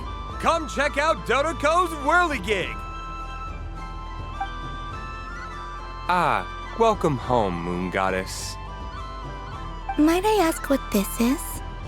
Ah, it's a very special amusement sponsored by the great mage herself. Ride on a soft and furry Dodoko and embark on an unforgettable adventure. I say that, but I'm just following a script here. Who is this mage, anyway? And what the heck is a Dodoko? I'd like to ride. No problem. But, are you by yourself? Is that not okay? Oh, no, it's fine. It's just that each Dodoko can accommodate 2 passengers. Would you like to bring a friend along? My friends... That should do it. Now, we just need to get everyone else to draw something on it too. But we gotta keep it a secret from Columbina. Traveler?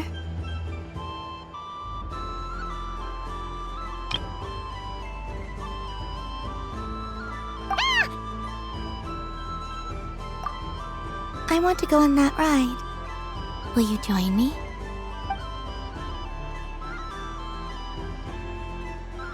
Let's go then.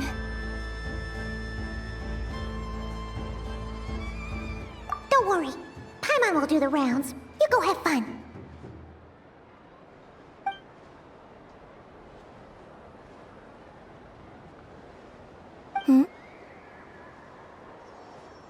All right. I think we have to wait in line over there. Please take your seats. For safety reasons, you mustn't try to leave the ride before it comes to a complete stop. All right, you're all set. I wish you both a wonderful journey.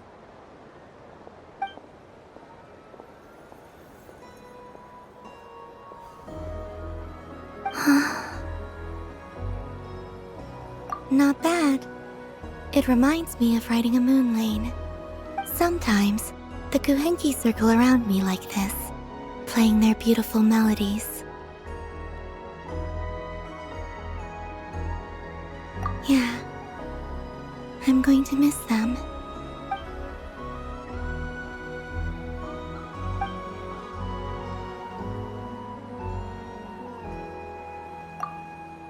It does. I've felt scared in the past, too. But this is a little different. You know something? I got to see a lot of fascinating things during my disappearance.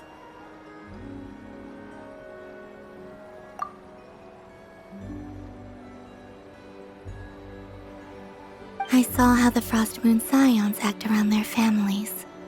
So different than how they used to act in my presence.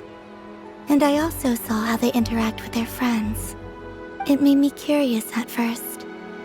Why do people act so sincere when they're worshipping gods, but save their truest, warmest feelings for each other? Slowly, I came to realize that it's because they trust one another. They know, deep down, that they'll be accepted for who they are. All of it. The good and the bad. I know. I knew it the moment you started calling out my name. What I fear now is the end. I fear losing all this the very night I have gained it.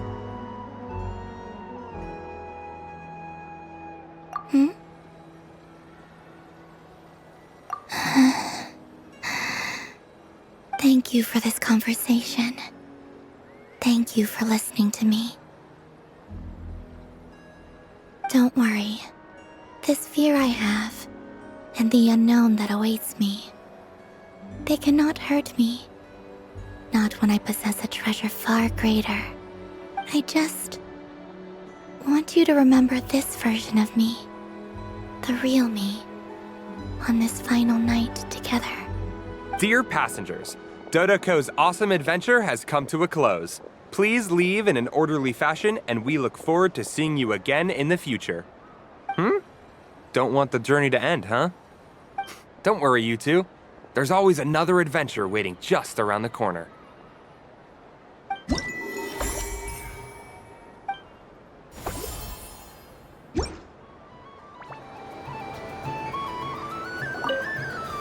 Dodoko's Whirligig. Come ride on a soft and furry Dodoko and embark on an unforgettable adventure. Of course, Moon Goddess. This way, please.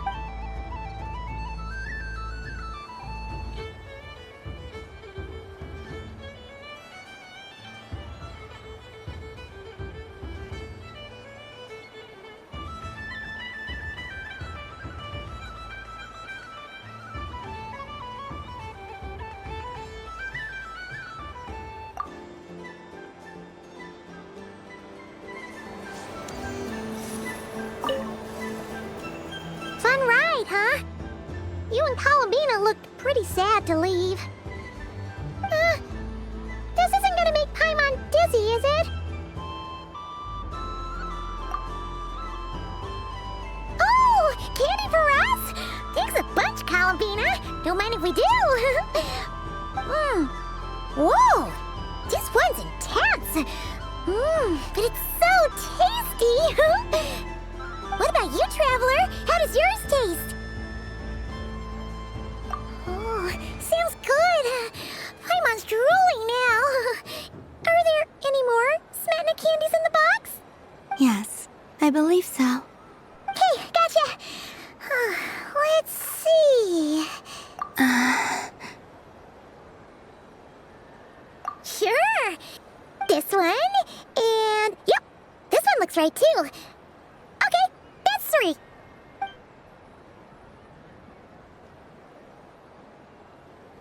Here we go. 1 per person. It's so sweet.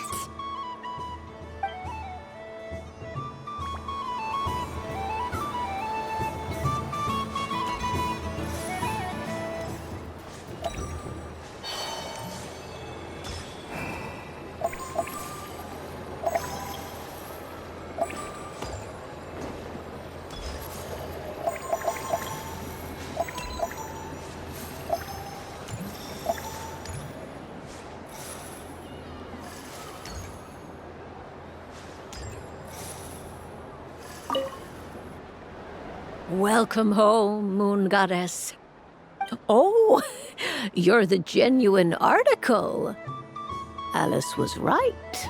This moon prayer night was worth watching after all. Another one that talks. Greetings. Pleased to make your acquaintance. I am the Hexenzirkel member they call B. Barbeloth Trismegistus. Columbina Hyposelenia. Pleased to meet you too. Hyposelenia. A fine name indeed. Now then, Miss Columbina, do you wish to hear a mage's divination? Divination? The Frost Moon Scions used to ask me what would happen in the future. Is this like that? From the perspective of the one seeking answers, perhaps. As you look to your journey ahead, if you seek to understand the unknown, resolve your doubts, and soothe the confusion in your heart, divination could be for you. The unknowns on my journey. Of course, if one wishes to peer into fate, then hydromancy is the more precise option. But that is a complex affair, and to relegate that majestic art to the status of a festive amusement would seem somewhat uncouth. Besides, it is sometimes better to not know fate with great certainty. Hence, I shall use the suitably festive Luna Arcana to tell your fortune instead. It is more popular with the youth in any case. Lunar Arcana. Indeed. Unlike hydromancy, this will only display possibilities and trends. People like to think of themselves as creatures of agency and free will. Peering too far and too clearly into the future is detrimental to both body and soul. I'd like to give it a try. Of course you may. Come then, take a seat, Miss Columbina. Before we begin, are there any specific questions you would like to ask? Let's stick to general possibilities and trends, like you suggested. Ah, very well. Then I shall use the basic Lunar Arcana deck. Now, try to relax. Cast your mind upon the things you have experienced and the things you are soon to experience. I will shuffle the deck. Would you like to cut the cards yourself? You do it. No problem. Now then, to make things easier for the seeker, that is to say, you, I shall decipher the cards from your perspective.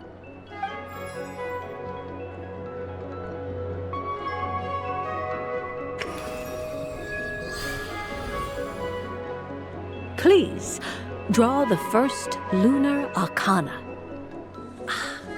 This represents destiny and is the foundation for the divination as a whole. Now, draw your second card.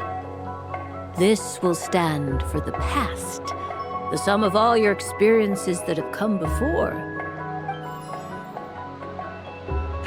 And now the third Arcana. This is the present, your interpretation of the current moment. Finally, the last card. This shall speak of the future, which... Oh. Kuvaki Pulse? Fascinating. I've never encountered this before in my role as a diviner. Something has exerted an influence upon this card, causing it to leave its designated position. What do you make of this, Miss Columbina? Perhaps this is the guiding hand of fate in action. Of course, if you wish, you can choose to deny the validity of this card and draw the future for yourself. No, it's fine. Let's go with this one. A bold decision. I must say I'm looking forward to the results.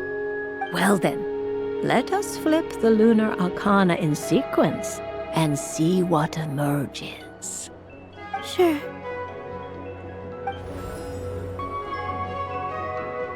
First, destiny. No surprises here. The card that represents yours is the moon. The moon. Indeed. The moon can represent the truth at some times, but deception at others. False peace, destructive calamity, and the world-changing power that lies within. When the moon is placed on the destiny tile, it indicates that your destiny is not what it may appear on the surface. Instead, it may yet have a hidden side. It symbolizes a journey through the fog, fraught with uncertainty and deception, where one must face inner challenges head-on. I don't understand. Patience, my dear. This is but the first card, which serves as a basis for the interpretations that follow. Our divination will only grow clearer from here on out. Now then, flip the second card, the one that speaks for the past.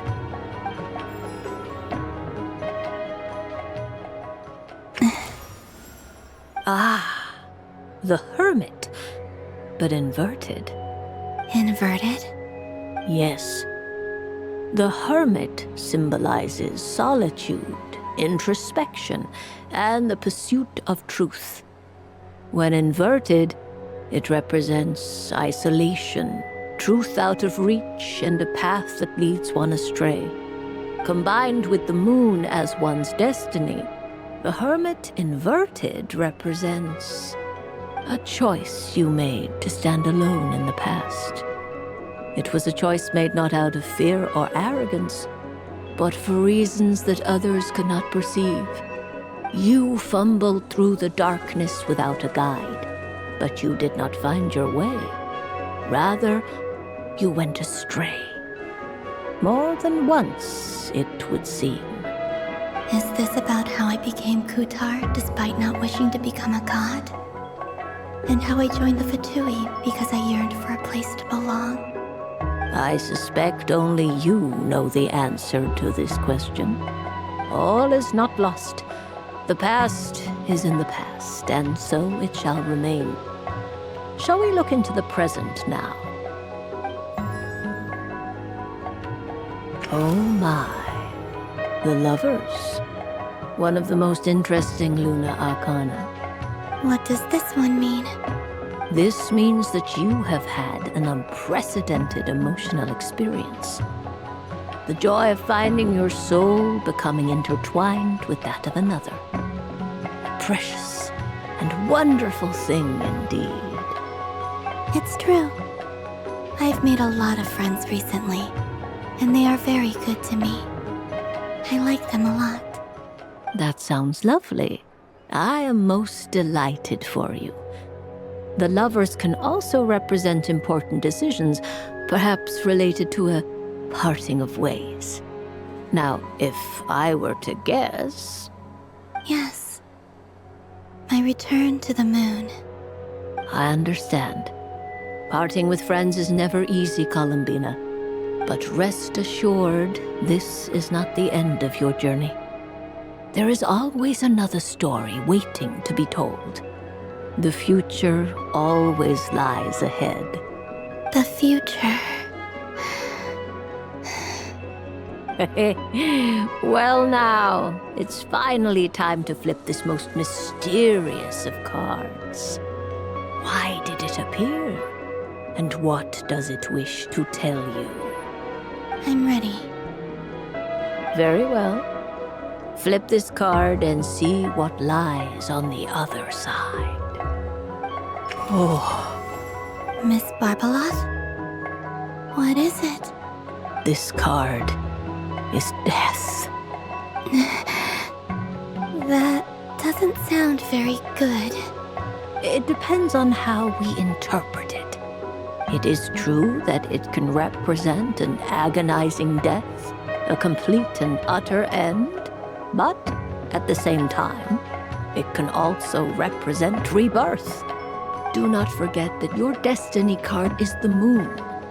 That lends your future many different potential meanings. If death spells the end, is it unavoidable? As I have said, divination can only display general trends. It is a rough guide, but it does not show predetermined outcomes. Allow me to summarize it for you. In the past, you may have lost your way, but now you have gained new connections and new strength. You now face an important decision, one that may bring about a great change in what is yet to be. This change might, in turn, be the end of all things, or their beginning. But remember, everything is subject to change because of the moon present in your destiny. You must see the truth clearly and face your innermost thoughts. The truth. My innermost thoughts. Thank you, Miss Barbeloth. Don't mention it. Some people dislike divinations, for fear of glimpsing an ending to their story that they wish was not so. But I can see that you're different. The result of this divination will not sway your decision. This is a rare quality, and one that diviners always hope to see in the seeker. We are here merely to guide, not to exert undue influence. I understand. Go then and illuminate your future, Miss Columbina. The moonlight that shines from you now is most captivating.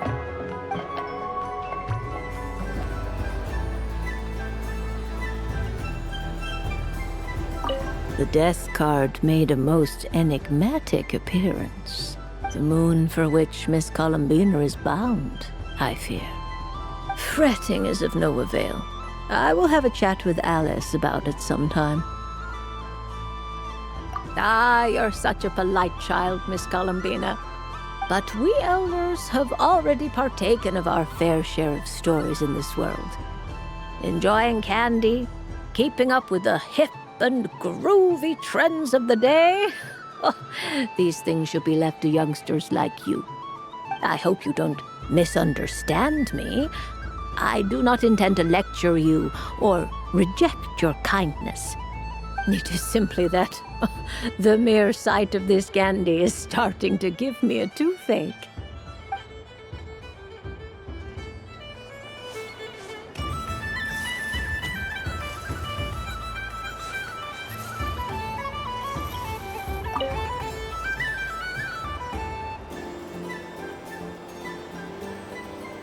I wouldn't say it's unfair, exactly. I mean, your voice goes right into people's heads. How would you explain that to the kids? You can't just explain it away as magic. Is something the matter? Ah, Miss Columbina! No, nothing you need to worry yourself about. Ah, impeccable timing. Stick around for a second, Miss Columbina. I need your input on something. This self-proclaimed Knight of Justice has yet to give me a satisfactory answer.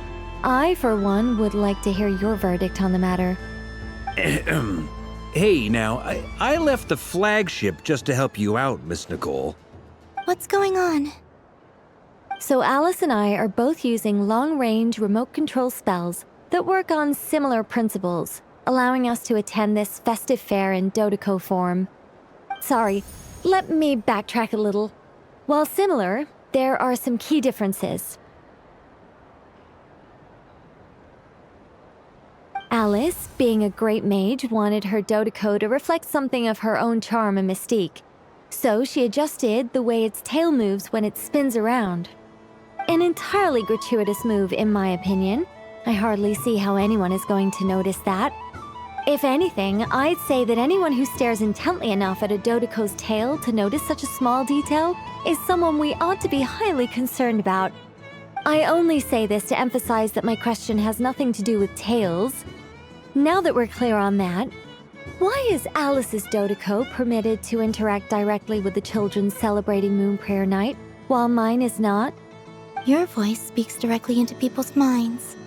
See? Exactly what I said. Miss Nicole?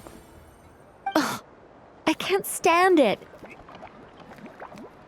I know that probably makes me sound like a whiny child acting out in front of their parents. And it's a little embarrassing now that I think about it. But hey, I've said it now, I can't take it back. That would be even more embarrassing. Also, don't go reading too much into that analogy. It was off the top of my head. I'm actually an awful lot older than either of you. Miss Nicole, are you saying that you'd like someone to play the game you've prepared? I'm not so invested in that. It's just something cobbled together using items I borrowed from Alice. She probably didn't even make them herself. The point is, I want to know everyone's thoughts after they receive their prizes. But as you've said, I can't just ask. I've been biting my lip for so long, and I've had no one to vent my frustrations on. I thought this was going to be a nice, straightforward festival where I'd get the chance to guide people to treasure. Well, can I play? I can't guarantee that I'll win a prize, but... You will? I'd like to try. Then what are we waiting for? Let the game begin! It's like they forgot I was ever here. Ha ha ha ha.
Congratulations, Miss Columbina! With your great wisdom, you have overcome every obstacle in your path and conquered the great challenge posed to you by fate. Fate? Well, something to that effect. If you'd prefer something more poetic, it could be the icy winds or the dawn. Anything you like, really. You could even go with the challenge posed to you by Dotoko, if that's what you're into. Anyway, you can take or leave my suggestions. Moving on. All my hopes are now resting on this. Can I open it now? Stop teasing me. Please, I'm begging you. No more talk. Just open it.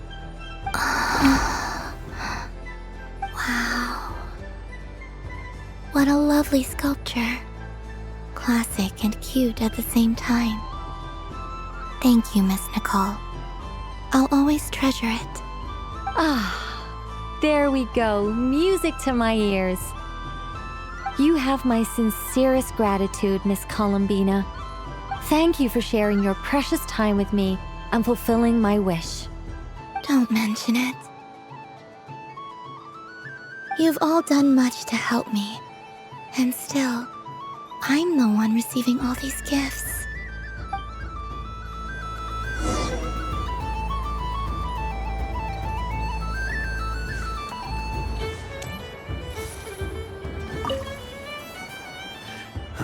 It'd be rude to just leave without saying anything. But at the same time, I don't want to barge into their lively conversation just to announce that I'm leaving. I guess I'll just wait a little longer. Huh? Albedo? This sketch is for you, Grandmaster. Oh, a gift for me. Thanks. Let's see what you've done for me. The North Wind left in a lurch. Thank you. It seems I've picked lemon. It strikes a good balance between sweet and sour. This has piqued my curiosity. What if we were to add citrus and other spices, then enhance the flavor via caramelization? I wonder what the end product would be like. Perhaps I should take the time to try this out.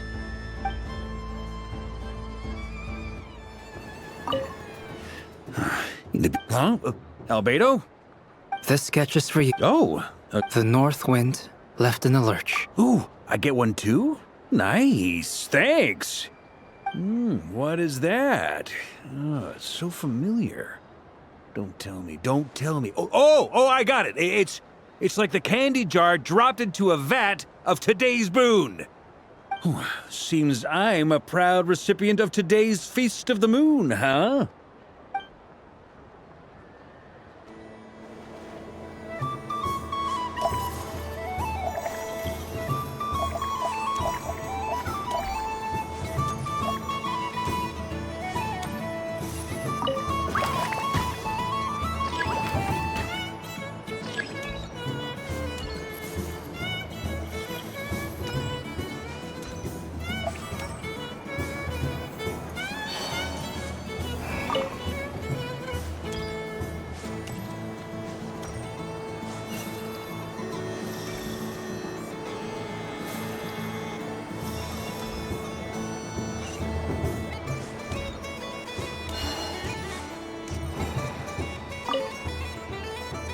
A soft and furry creature that bounces and jumps. Welcome home, Moon Goddess. This one talks too. Allow me to introduce myself. I am a Dottore from a distant archipelago, the most mischievous of all my Dodo brothers and Dodo sisters. When the going got tough, I powered through, and when I met obstacles, I boomed them away. That sounds like a lot of fun. Doesn't it just? Oh, but then the trouble started. Recently, I found a lovely beach, the same beautiful jelly color as my hometown, and so I dove in to have a look. Only to find it overgrown with seagrass and nasty little spiky fish everywhere, looking to turn me into a Dottore kebab. I made it back to shore by the skin of my teeth, but my tail was sorely hurt. Couldn't you just boom them away? Oh, I wanted to, believe me. But I've heard that you, Moon Goddess, can understand animal speech. The last thing I wanted was to cause a gigantic fuss and get taken to court by a school of spiky fish. I'd be driven out of these waters for good, and my winter holiday would be ruined. And so, dear Moon Goddess, I was wondering if you might lend me your allegiance. Are you roping me into a crime? Oh, let's call it a once-in-a-lifetime carefree adventure. Does that sound better? All the festival goers tonight are dressed up as the Moon Goddess, but there's nothing to say that the Moon Goddess can't disguise herself as a Dottore, is there? Besides, this is your home. You should be free to be whoever you wish. I'm afraid I'm not well acquainted with Dodokos, Madam Mage. Oh, that's quite all right. We Dodokos are innocent, happy creatures with a free-spirited nature. Many, like myself, are mischievous troublemakers. Others are lazy souls who like nothing better than to lie down on a nice rock and take a nap. In our eyes, every creature who yearns for happiness and freedom is a Dodoko. But perhaps in yours, we Dodoko are a fluffier and more mischievous breed of Kuhenki? Yes, that is a much easier image to follow. Oh, wonderful! Then let's play! Grab onto my tail and follow me into the sea! Time to settle some scores with the bad guys!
Remarkable talent!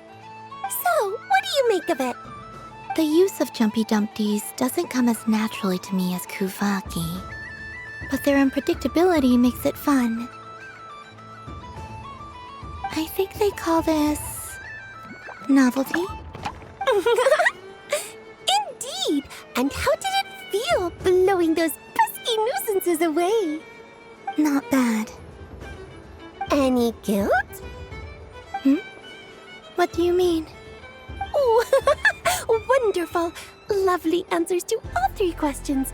You've passed the safety test. Now I can give this special bomb to you as a souvenir.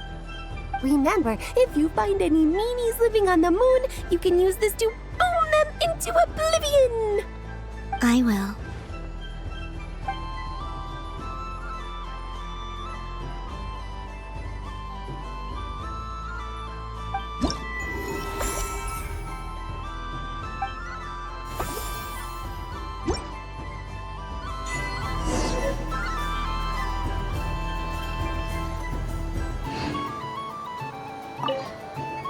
I don't suppose you'd like to play again, by any chance? Don't get me wrong, once is plenty. You're under no obligation to indulge me any further. And besides, I don't have any other prizes for you. Oh, I love the color of this wrapping paper. But the bow on that one is just so perfect. Oh, this is a tough choice. I know the wrapping paper doesn't affect the flavor, but it does set the first impression, which can influence your mood as you eat it. And actually, that does affect the flavor. I have to listen to my heart and pick the one that I can really build a bond with. It's the only way to eat candy. Oh, but look at the shape of this one, how lovely! Ah, this choice is getting harder and harder.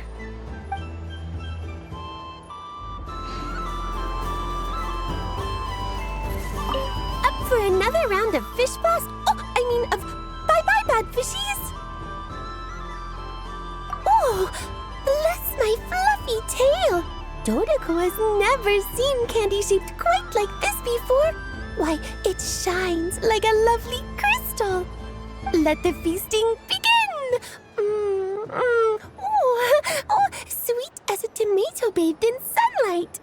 Thank you very much. You truly are a friend to the Dodoko. Please share the rest with other people. I am sure everyone will fall in love with the taste of pure joy.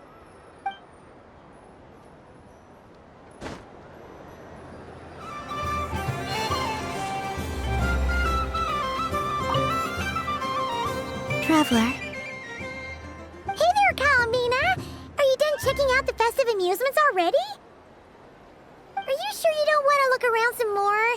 You might not get another opportunity like this for a while. Right now, what I'd like to do is... Thank you. But I think I've had enough fun for one night.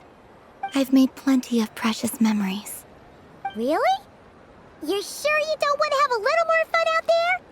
Final answer! Yes, I am sure.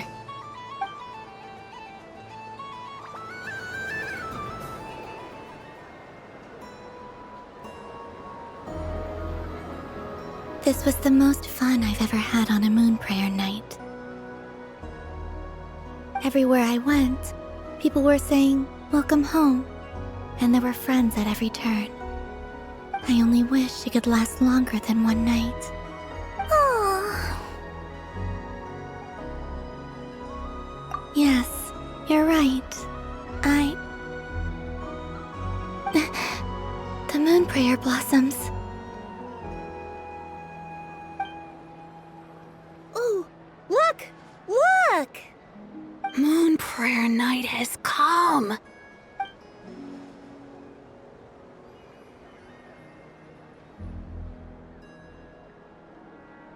The moon. It's so beautiful. Happy Moon Prayer Night, dear. Happy Moon Prayer Night.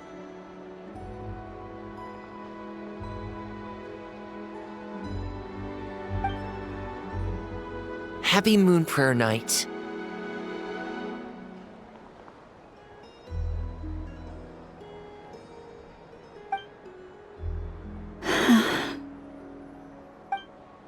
Aww. Huh.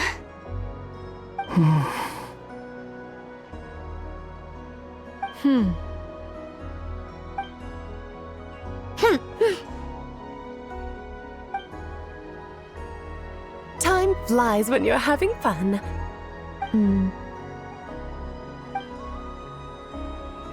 Oh. Looks like the time has come. Columbina. You're heading off, then? Yes, to the ruins you mentioned. And from there, back home to the moon. Wait! I know? At least... Take one of our craft shop's crumb cookies up to the moon with you. You know, for a snack. Sure, why not? The Curatorium of Secrets believes in proper farewells. No story should be left without a satisfactory endnote. Nefer. Farewells are an important affair for the Ratniki, too. We never know when we might meet again. Haha! And here I thought grand farewells wouldn't suit tonight's mood. But I suppose friendly passion is not to be stopped, eh?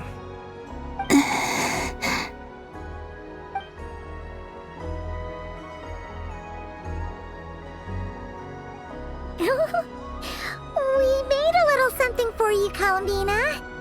Ta-da! What is it? A Moon Prayer Night greeting card with drawings by all of your friends.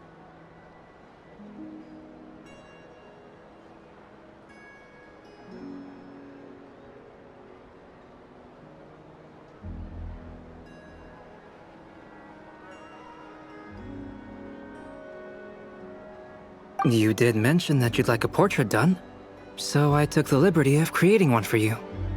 I, meanwhile, did the portrait of Mr. Albedo, and Mr. Varka did the same for me. I mean, I think my work was pretty true to life, don't you think? The picture of Ashru was my doing. The two of you seem to get along rather well. Wait, was I the only one who did a full-body picture? That's so embarrassing. I did pictures of me and Ineffa. I did my own portrait and one for Hat Guy.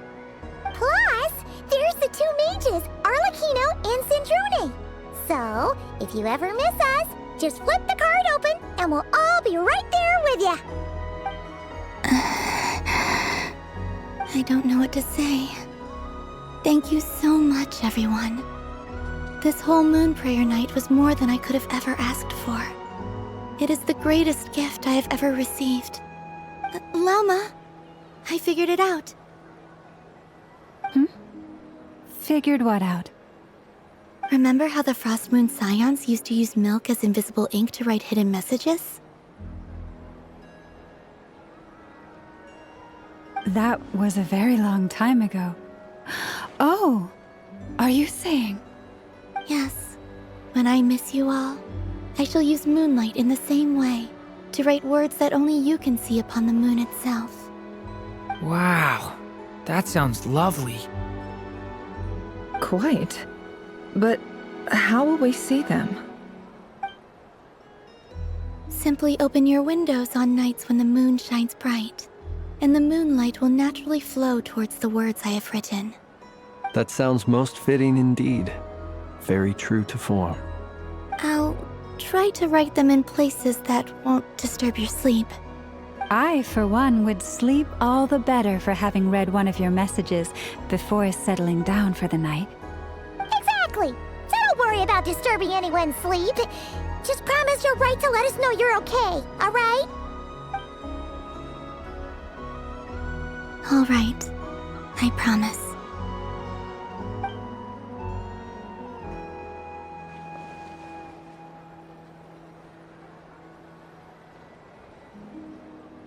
In that case, Columbina? I'm ready.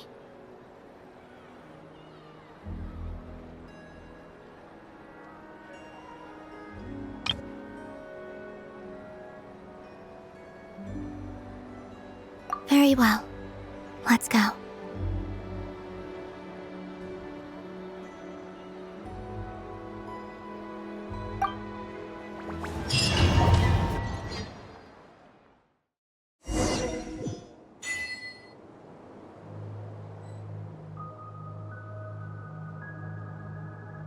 In just a few moments, I will be gone.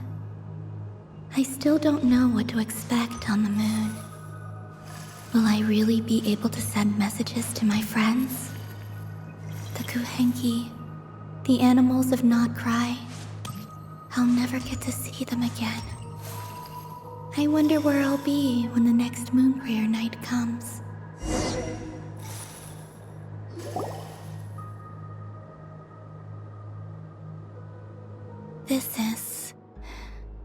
This is where the people of Hyperborea used to communicate with the moons.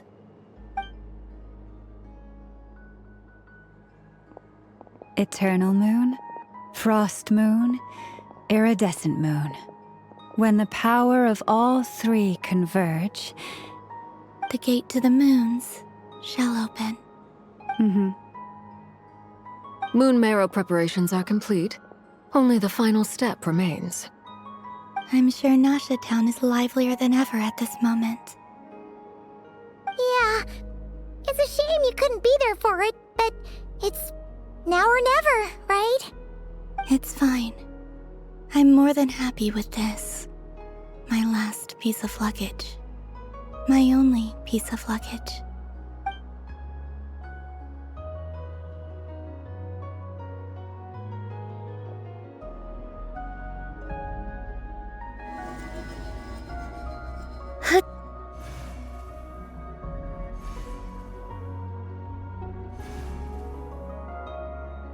I can already feel the moon calling to me.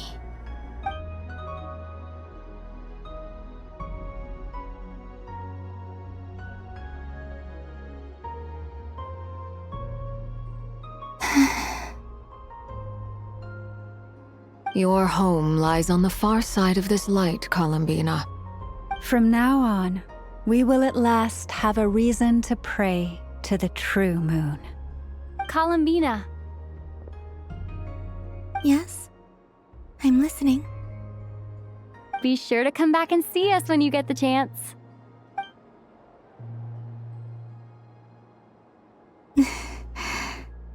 Of course.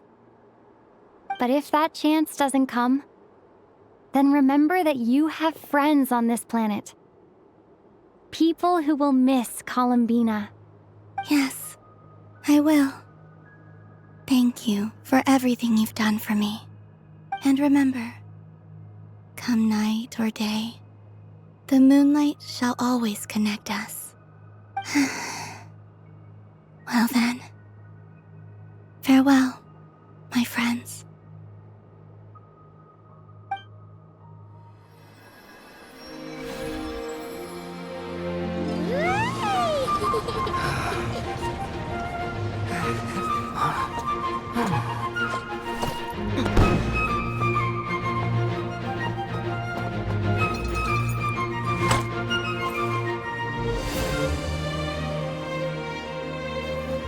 Thank you. This was my happiest night in Tevat. Farewell, Columbina.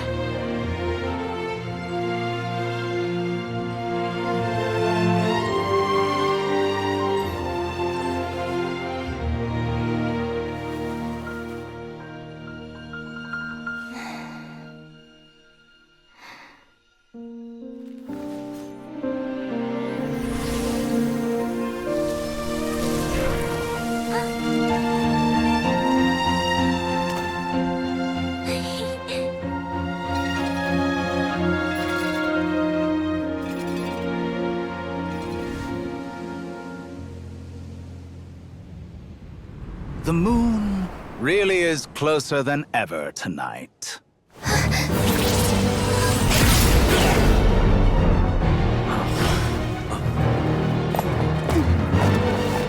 Columbina. All 3 moons in one place. Time for one final experiment. Reason, life, death, time, and space. They all believed I would fail.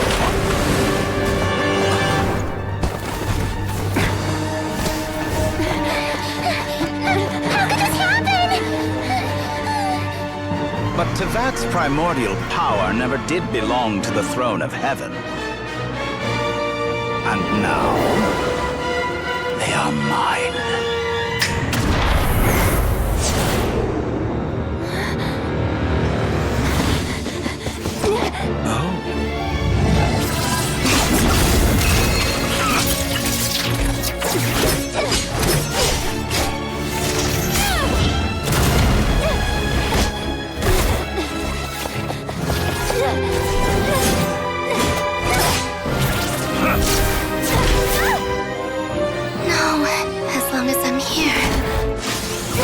Is free to wield the 3 moons' power.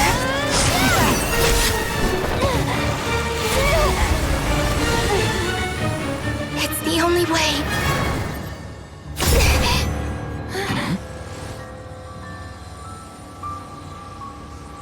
I guess I won't be going home today.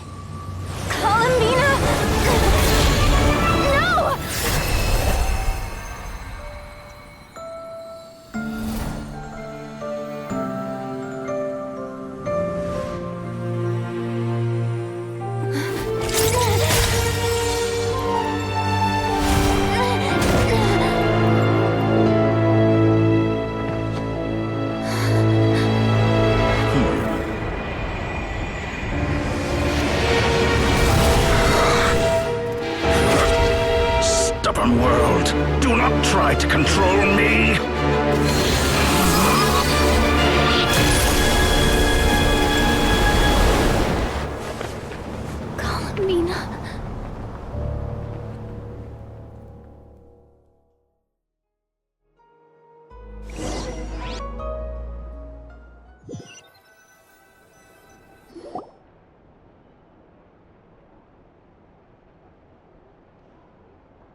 you all right?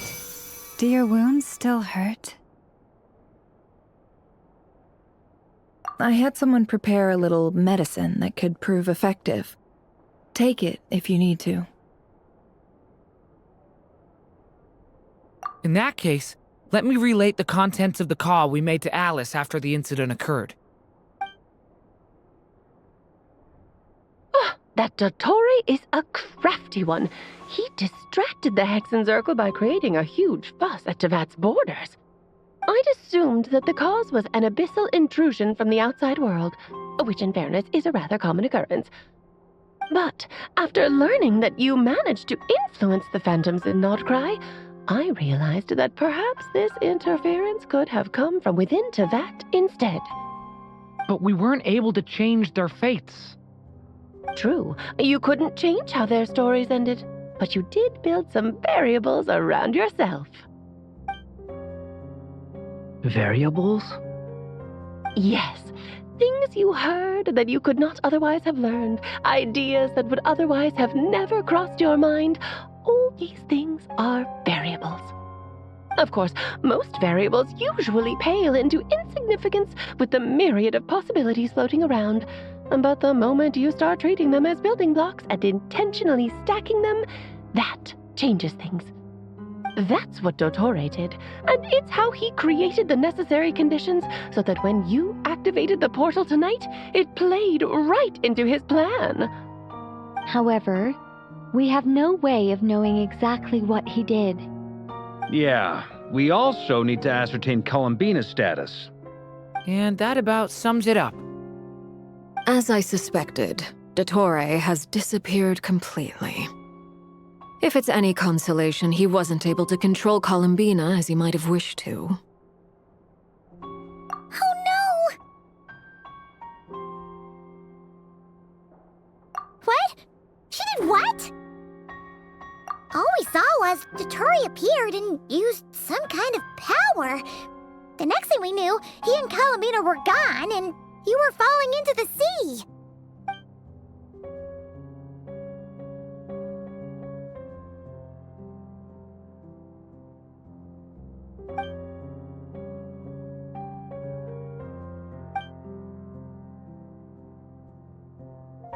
So, Columbina intentionally opened the Moon Gate and escaped into the same mysterious world as Rarier and Thalindis. Sounds like bad news.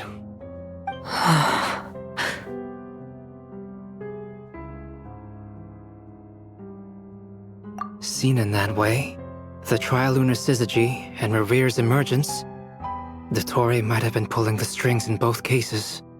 According to Miss Alice, he is attempting to transcend his destiny and finish an experiment that only a god might complete. An utter lunatic. Wait a sec, where's Hat Guy? Seems like he'd want to be here for this. He took off with a Dodo communication device after we spoke to Alice. He said he had a hunch that he wanted to investigate by himself. The look on his face was terrifying. I've never seen him like that before.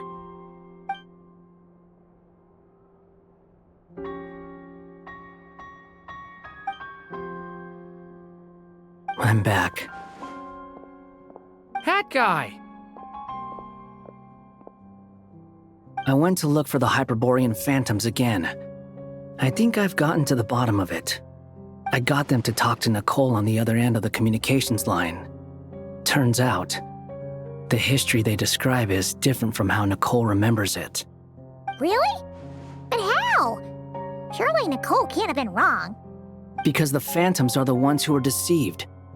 They speak of a savior who appeared in their history. One who never should have existed. This savior promised to create a new moon within the false sky, and even bring back their moon goddesses. Foolishly, they believed in him, and told him everything he wanted to know about the moons. It's obvious that this was Dottore's doing. Now you mention it, the first time we entered the Hyperborean ruins, we heard the phantoms discussing their history, and I remember Nicole commenting that something sounded a little strange. But Dottore shouldn't have been able to get in there in the first place. He didn't. Nicole said that this was an anomalous state triggered by disruptions in the causal connections between phantoms from the same era. The variables that Dottore put in place were substantial enough that they even affected phantoms that he never met. So it's not that their memories were unclear. They'd been tampered with. That's exactly the possibility Dottore was trying to manufacture. He turned these variables into knowledge and engineered the situation so all that knowledge would fall into his hands. Then, he harnessed that knowledge on Moon Prayer Night to truly create a false moon. How is that even possible? To be precise, he exploited a weakness in the way the spell works. The spell senses Kuvaki to detect the moon's location. So, as long as the false moon more strongly resembled a moon than the frost moon beyond the skies, the gate would teleport Columbina to the false moon's location. In other words, to Dottore's side. Once he had her under control, the teleportation spell remained active, and he manipulated her power to seize both moon marrows. At that moment, the moon marrows disappeared right before our eyes. It was already too late, even as we were leaving the ruins. By then, Dottore had already amassed the power of all 3 moons. So, where does that leave us? What do we do now? I'd certainly like to know what Her Majesty thinks, now that the concerns I expressed to her have come to pass. But we cannot simply sit and wait for her to decide the matter. And in any case, it is not the Fatui Harbinger Damselette who sees us as her friends, but rather Columbina Hyposelenia. If, even in such extreme circumstances, Her Majesty will not lift the prohibition on Harbingers drawing steel against one another, then I will do as my heart demands. I will fight as Peruware instead. Oh, Arlecchino! Time is short, so I'll make the first move.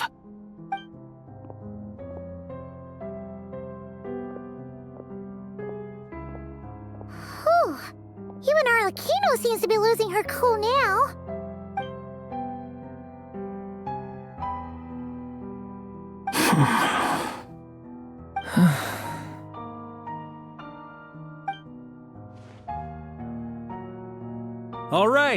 All right.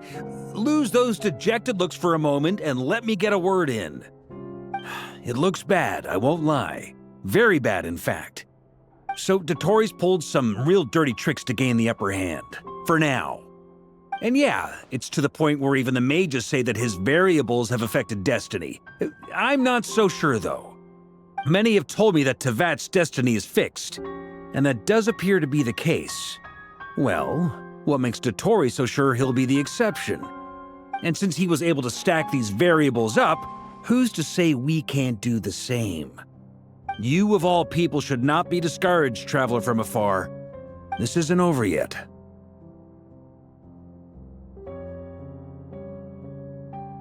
And you're not alone in that. Everyone here does, whether they've spoken thus far or not. But none of us are the type to sit back and wait for the sun to shine again. That's exactly how a knight should roll. If they knock you down, you get back up and get back in it. Don't forget, Honorary Knight, you're a legitimate member of Mondstadt too. Varka's right. This is far from over. Dottore's already way overdue a butt-kicking given his past shenanigans. And after this, he's earned himself a double dose. That's what I'm talking about. How's everyone else feeling? I'll use Kuvaki to investigate Columbina's whereabouts. I am not ready to give up either. Leave the intel gathering to me. Whatever happens within Nodkrai's borders, when the Curatorium of Secrets wants to be in the know, we always find a way. Aino and I will do all we can to support you. We will attempt to reverse engineer Dottore's actions and seek a breakthrough that way. Alice and Nicole are busy dealing with an emergency at Tevat's borders, so they can't return just yet. But they're both very angry about this. They've asked Albedo and me to act on the Hexen Circle's behalf and do everything in our power to fight back against Dottore. Are you ready then? We're going to have to conduct a lot of research, even in the early stages. I'll do my best. As for me, I'm pretty familiar with Dottore's way of doing things, so I can try to predict his next move. I'll help with your investigation. Nice! Looks like we have our basic division of labor. I'll get in touch with Flins and Itlua, get them to have a chat with their Starshiner. It couldn't hurt to bring the Lightkeepers on board as well. At the same time, I'll pass on instructions to the knights present in Nodkrai to assist the Lightkeepers and other organizations in ensuring the safety of those living here. Yeah! We'll show him! That's it then. Good luck, everyone.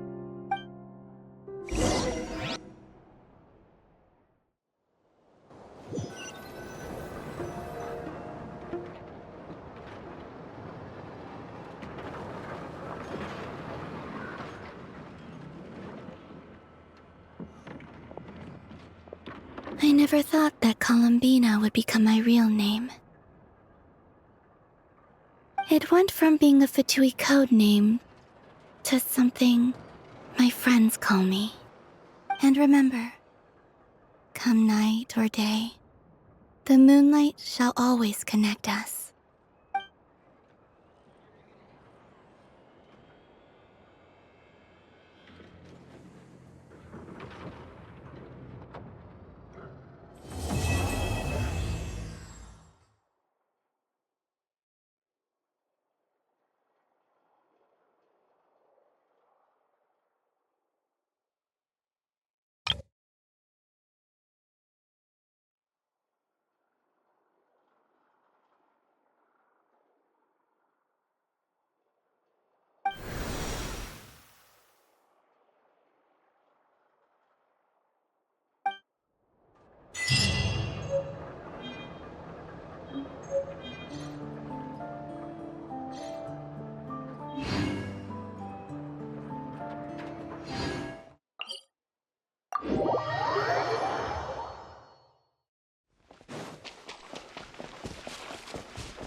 Could Columbina really?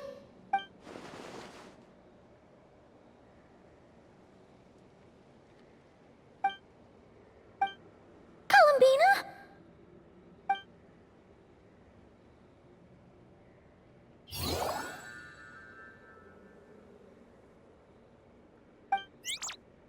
Oh, it's you. Are you also waiting for Columbina to come back? So, you too.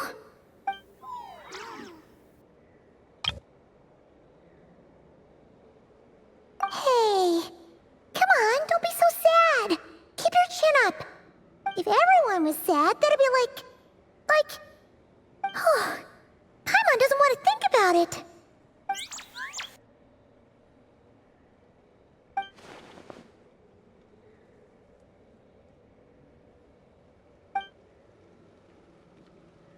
I haven't given up yet. Columbina, all of her friends, none of them would ever just give up like this. Give us a little more time. I can't promise anything, but I'll do everything I can.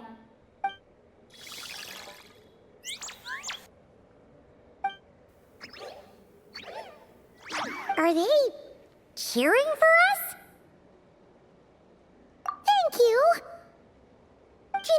help you with something?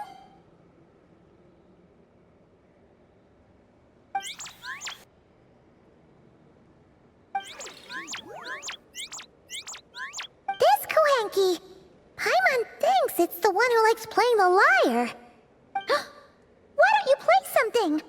If they hear a familiar melody, maybe they'll calm down a little bit.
Like they haven't had a good rest in a long time.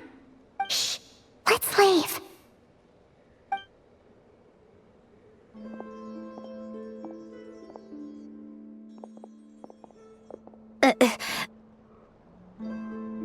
Sandrone! What are you doing here? What? Am I not allowed to take walks now?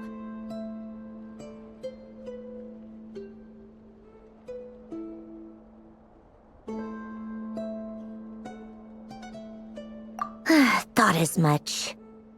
No such thing as a free miracle, you know. Hey, which way are you headed? Paimon means we don't see much of each other. Maybe we could join you for a bit. Let's not. I'm not in a good mood today and don't have anything nice to say. Besides, comfort is the last thing this place needs.